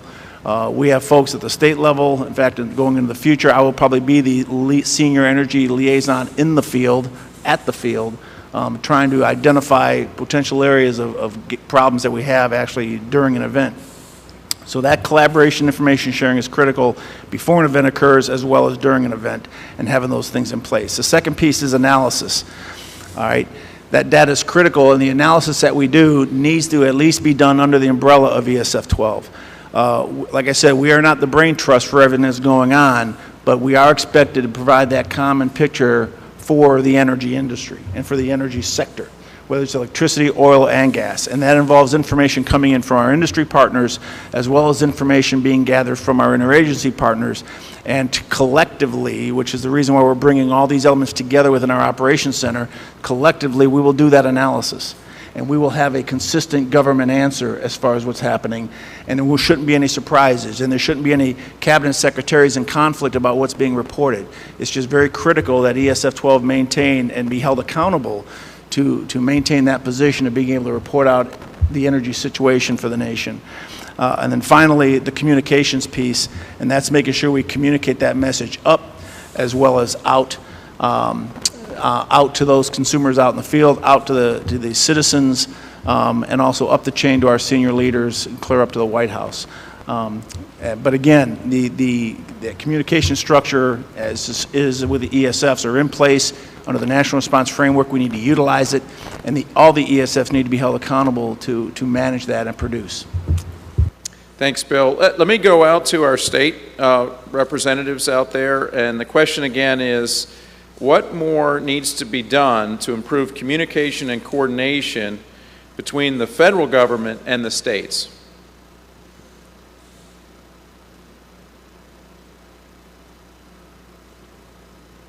Morning, this is Gwen Keenan from Florida.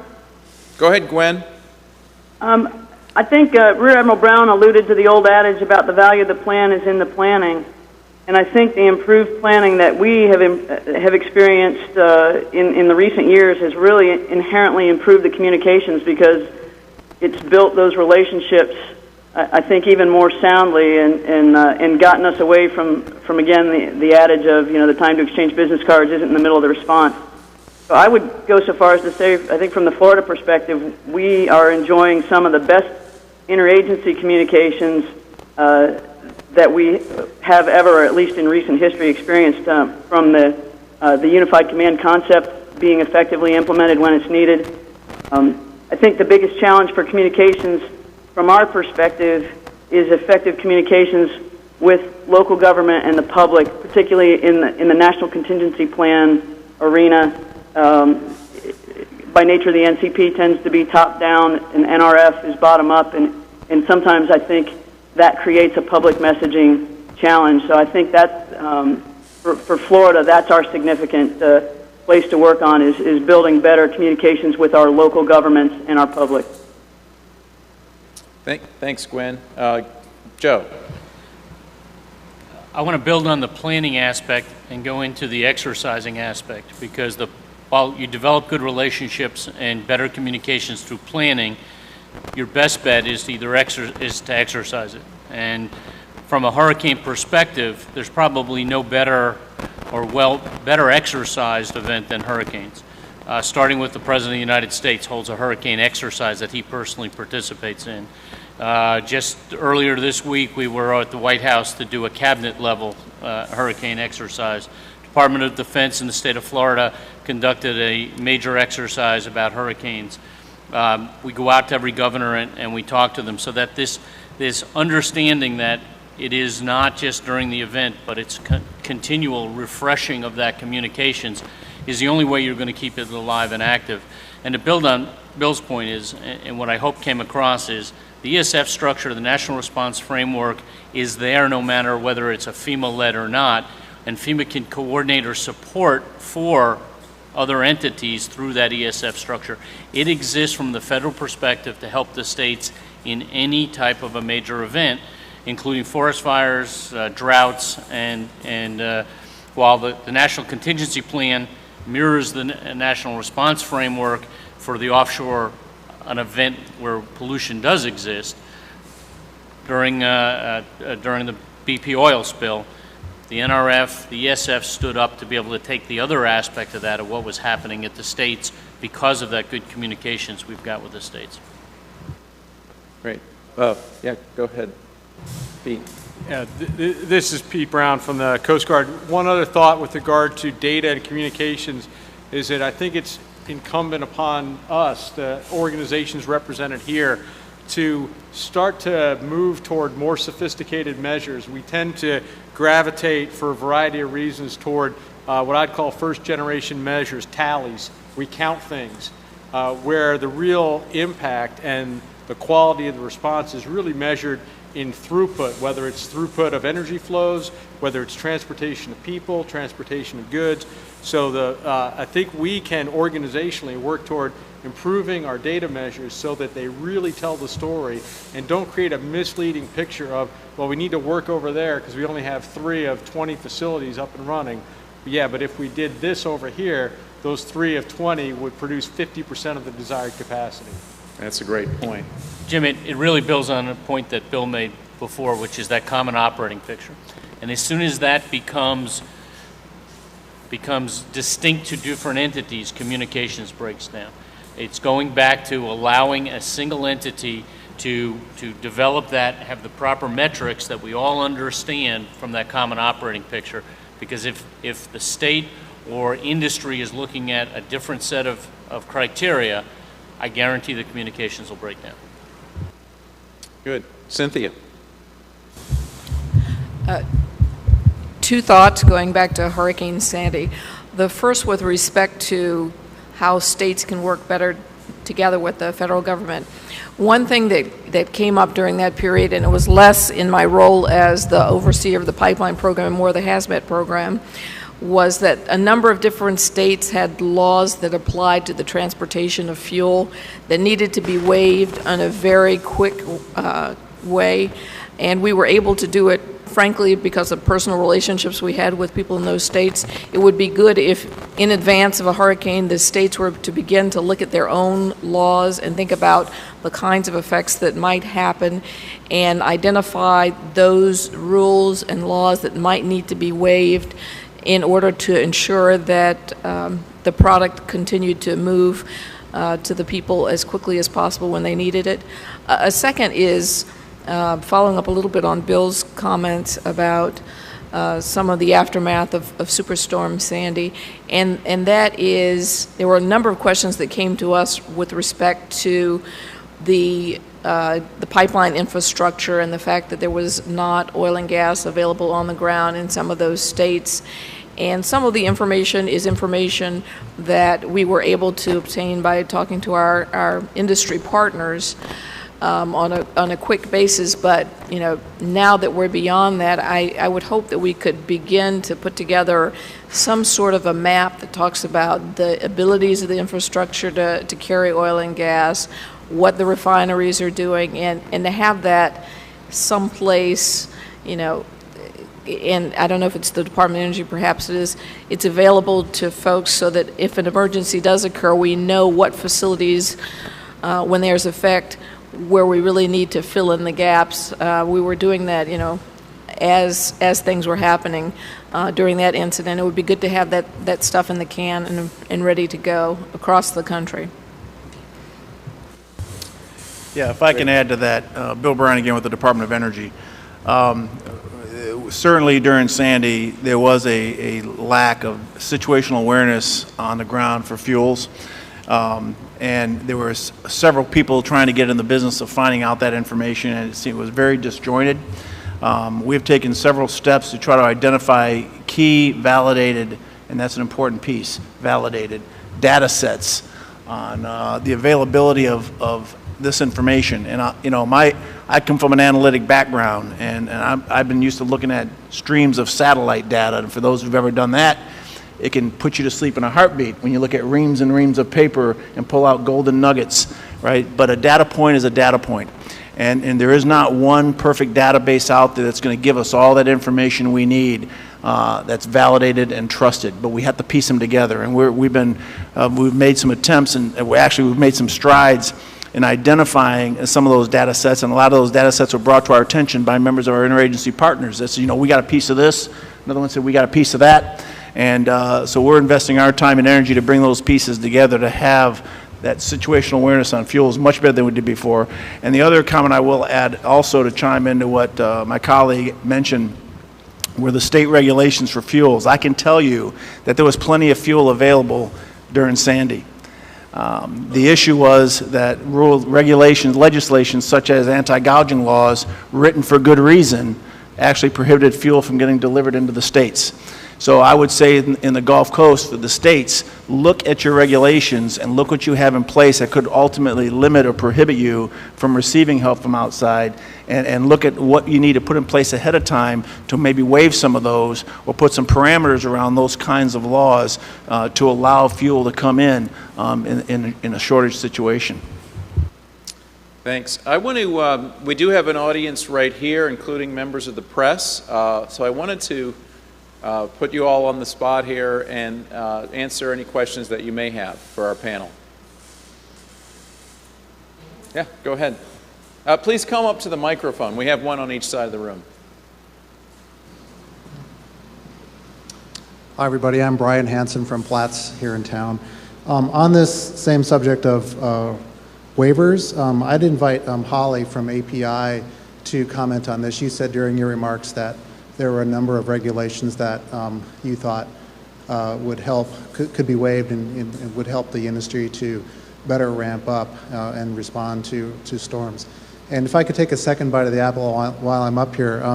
Mr. Secretary, you mentioned that you'd reached out to industry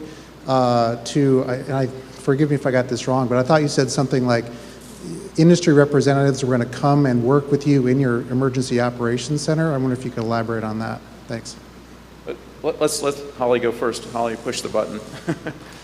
Great. Yes, as Cynthia mentioned, there are lots of different, state and federal regulations that affect that affect fuel delivery and supply and along the supply chain. And so during different events, offshore, different. We've worked with the federal government. To have Jones Act waivers put in place to recover from damages, and to have the boats, the vessels, and the crews available to conduct the recovery efforts and to fix the damaged facilities. Onshore in the fuels again. As has already been mentioned several times, the different restrictions upon fuels that are in different states, and having those waivers, issued during the crisis to allow flexibility for supply to resume and operations to resume to normal. Bill? Sure. Thank you for your question. Having the industry's large, frankly, right? And so how do you get the right folks into that meeting room or in that ops center, and what are they going to be doing? First, got to draw two very big distinctions from the electric industry versus the oil and gas industry. Very separate, very different in how they function, right? Electric industry actually own a piece of real estate. They own equipment in that real estate. They have a confined area that they're responsible for. And so when we bring in, and the representation we could have in our ops center on the electric side of the house, we anticipate having association representatives. So we'd have the investor-owned utilities, the municipalities, and the co-ops all represented in the operations center. We would probably have the Information Sharing and Analysis Center for the electric sector. We call that an ISAC. They would also be represented in that operations center to continue that information sharing. And if we needed to get that information out to a broader audience, that group would be the one to go out and do that. If it was more of a localized event or we had specific companies involved, we could also open the door to a specific company having a rep that was impacted by the event as well. Okay, so in the electric side, it's very different, and they have much more, I think, say and impact and control over what they need in that region to do the job they need to do, and it's much more free flow of communication. The oil and gas sector is very different. There's much more room to be able to point the finger at someone else and saying, I can't share that with you. There's a lot of antitrust issues and concerns in the oil and gas sector. You got the upstream, the downstream, it's very big. For us, we are looking at several of the major associations and having them represented, so that if we had a particular issue anywhere in the upstream or downstream side, we could go to any one of those associations, whether it was a API, whether it was a gas association, right, whether it was a terminal association, whatever that case may be, and be able to get to that guy on the ground that has the answers that we have to make the decisions that we have to make, right? So they're going to be an information conduit for us. We certainly can't violate any of the FACA or antitrust issues, and frankly, industry knows those rules much better than us and the federal government do. And they recognize that we're not going to push them for that. So we're not going to cross that line. But having them there to be able to reach out to the right folks at the right time to get the right answer is why we're going to have them in our ops center. Thanks. Any more questions from the states? I'll take a moment here and just see if you have any pending ones. Okay, let me go back to our audience here in the room. Okay, I have a question, I guess, that brings us back to the actual offshore industry. You know, it's been a few years since Katrina and Rita, but back in those days, there was a significant destruction. There was certainly danger to life and a lot of property. So we've done a lot of things since then, both within the government agencies and the industry itself, but I'm sure there's more still to do. So let me pose that question to our panel. What more can be done to improve the preparedness of the offshore industry in light of the potential for a serious hurricane season this year? And maybe if we can't get it done this year, how quickly can we get it done for future years? Lars. Go ahead, take a shot at that one. Obviously, there were a lot of lessons learned from 2005, 2008 hurricane season. A lot of effort has gone into design. We work closely with API on a lot of those design standards. Those have been implemented, but there are certain things that are difficult to implement, and in particular with existing facilities and structures. On those, another thing we learned from hurricanes, especially Katrina, Rita, that season, was that a lot of the facilities that were toppled or destroyed, along with wells that were destroyed, were wells that were no longer, really had any longer future utility for the industry or for that particular company. So in 2010, we went out with what we call an idle iron initiative related to equipment, facilities, and wells that are no longer needed. A tremendous amount of cost and effort goes into trying to decommission those wells and facilities once they're toppled or destroyed. We stepped that up. Industry has stepped up to that challenge to meet that. It was I believe over 3,000 wells and over 500 facilities that we had identified. I guess the challenge to industry is to keep that up and keep that moving, and not to sit back, on your laurels from the accomplishments that we have, and we've had some relatively calm hurricane seasons in the Gulf. But the more we can do on that, then we can focus on what the real issues are. Anyone else on that question? I guess I'll just throw a little plug to something that we mentioned yesterday, and it does involve the states, is that this decommissioning process can often involve the use of designated sites by the states offshore to put these retired structures on the seabed to be used as a habitat, as an artificial reef. And that does take the cooperation of other federal agencies, and particularly the state agencies, of which we've been getting a lot of good cooperation. We put out a new policy yesterday to further encourage this. But that's an area that goes hand in hand with decommissioning the idle iron. Let me, I guess, go back to some of the issues that were raised by Gwen and I think other folks here about the need to get information to the private citizens, and sometimes that can be confusing when it has to do with things offshore.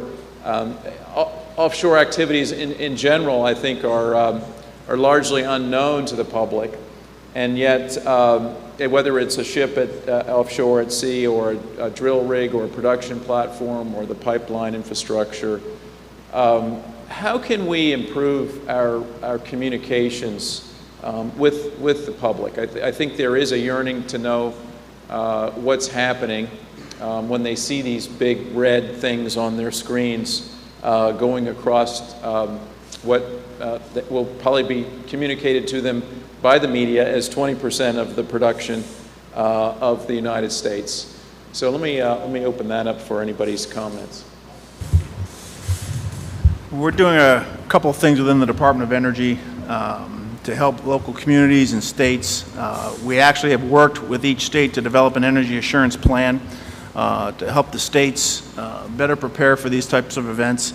But to take it down to the consumer level, we recently, and it'll soon be posted and available online, is actually a preparedness guide for energy, an energy preparedness guide for not just the homeowner, but for the business owner and for community leaders.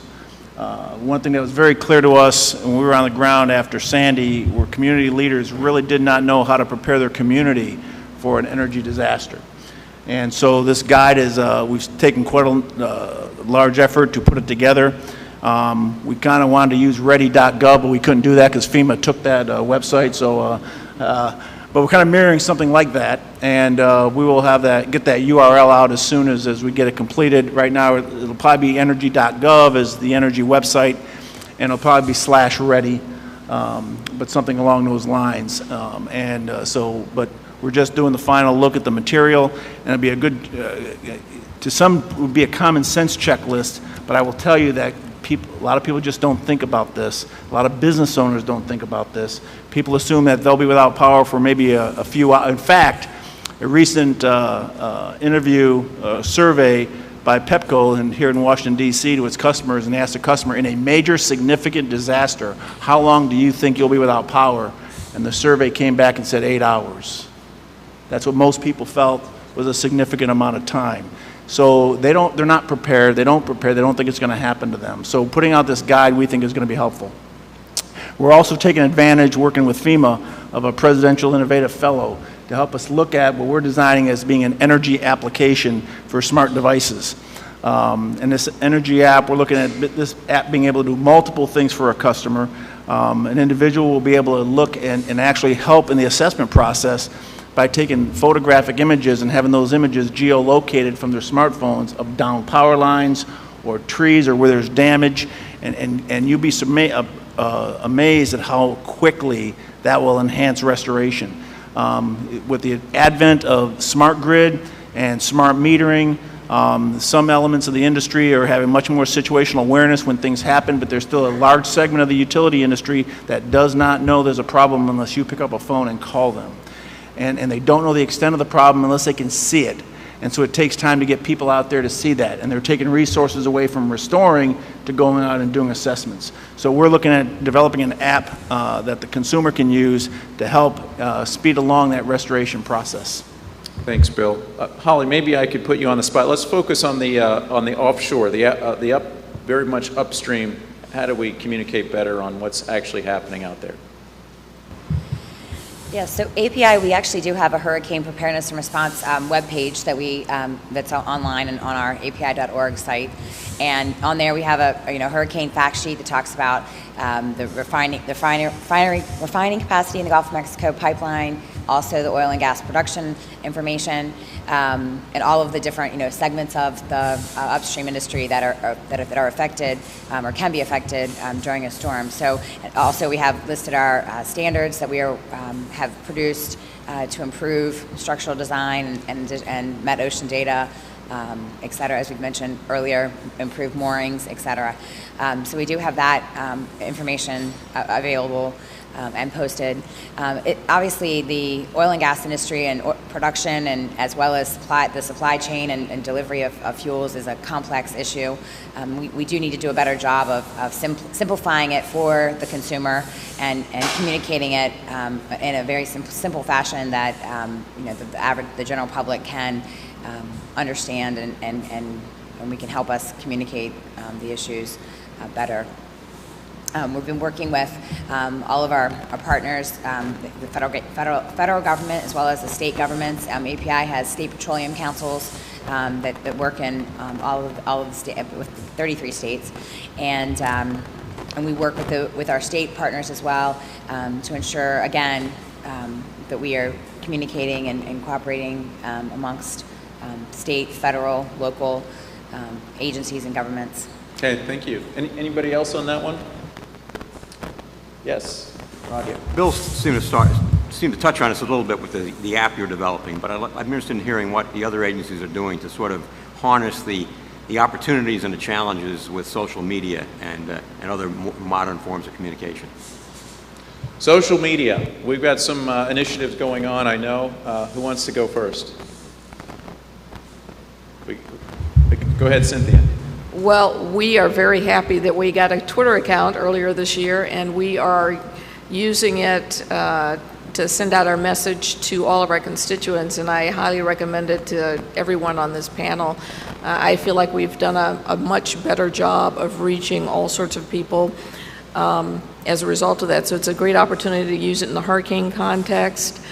We just got our ability to use YouTube. We haven't loaded up all of our things yet, but that'll be available soon as well, and that can help train people about hurricane preparedness. Good. Noah. I'm Paul Schroeder. I'm with the National Weather Service, and social media is huge for, before hurricane events or any significant weather event, where, at the National Hurricane Center has a Twitter account that, hundreds of thousands of followers on Facebook. They pass out information, neat graphics, ways to prepare through Facebook. And on the other end, the user end, people are allowed to tweet storm reports. They take a picture of some damage that they've seen, or they report something that they see. And the Weather Service can receive those reports in near real time and then use them to help inform future warnings and things like that. So, and then finally, we also have a new mobile app, which is pretty neat, where we allow any user out there, again, this is not so much for hurricanes, but any user out there to report the precipitation type. So say they're in a snowstorm or an ice storm, or maybe there's hail falling. With their phone, it's geotagged. They enter the type of report it is. In real time, it sends it right to a server, and we get that information in real time. We can pinpoint kind of where these things are going on through a really neat mobile app. Great, thanks very much. Okay, I'm going to wrap up in about 5 more minutes. We did get a question from one of our web viewers, Emily Feebles, and she works for the Association of Zoos and Aquarium. And this question might be most appropriate for the folks that have been involved with the National Response Team. It has to do with response preparedness and the involvement from private organizations. She said, can you speak more about the training requirements for various emergency programs for laypersons and organizations looking to get involved before an emergency happens? So, Dana. From the NRT perspective, we actually have some guidance for volunteers and an MOU that we have established with various agencies. So that's something that we could share with folks. Great. Anybody from the states have a comment on that one? Because I think there's also, that question applies at the state level as much or perhaps even more so than the federal level.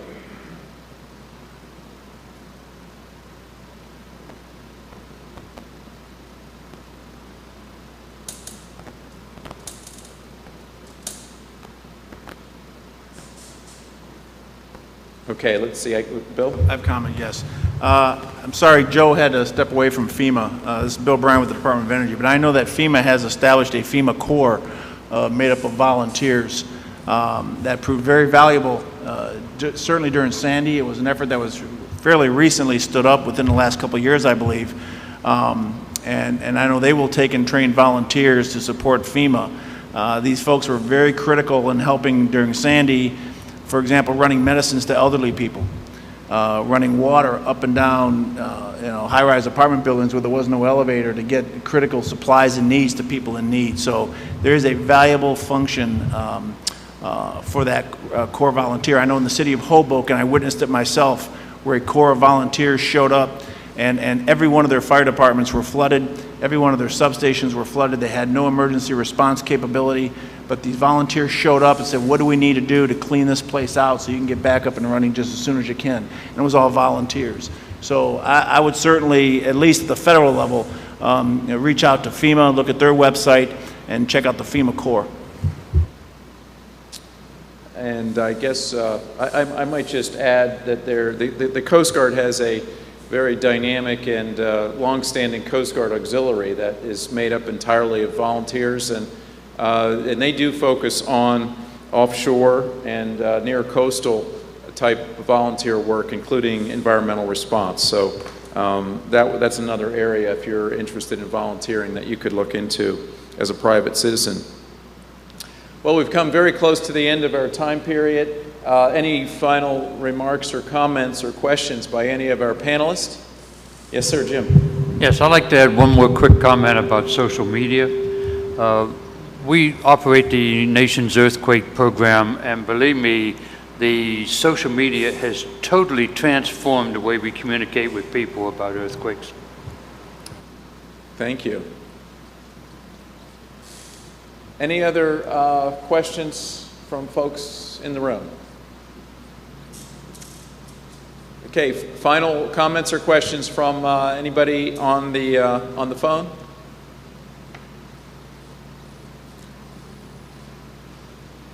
All right, well, I want to then just sort of wrap this up. I want to thank you all for participating in today's forum. This was an unprecedented opportunity to hear from this diverse group. I want to thanks to everyone here for your contributions. And I think it's important that we did take time when there's no pressing hurricane bearing down on the Gulf of Mexico to be thinking and talking about it, to ask questions. Are we really as prepared as we should be? What can we do in addition to what we've already done? As we learned today, we need to be prepared. These strong storms are unfortunately always going to be a part of life offshore in the Gulf of Mexico. I think it's our duty as the people who oversee these operations, who are supposed to be looking after the people that are living and working offshore, to do everything that we can to minimize their risk in what frankly is a risky environment this time of year on into the late fall season. So I want to thank everybody for your contributions, for the contributions I know you're going to make going forward. I know we've been having a lot of conversations here in Washington about the efforts of the Department of Energy down in the Gulf. I know everybody's rallying around Lars Herbst and Rear Admiral Kevin Cook, who's the district commander down there for the U.S. Coast Guard, and the other agencies as they work to be extremely well prepared for this hurricane season and the seasons to come in the future. So with that, thank you very much, and we'll adjourn and maybe try it again next year. Thank you.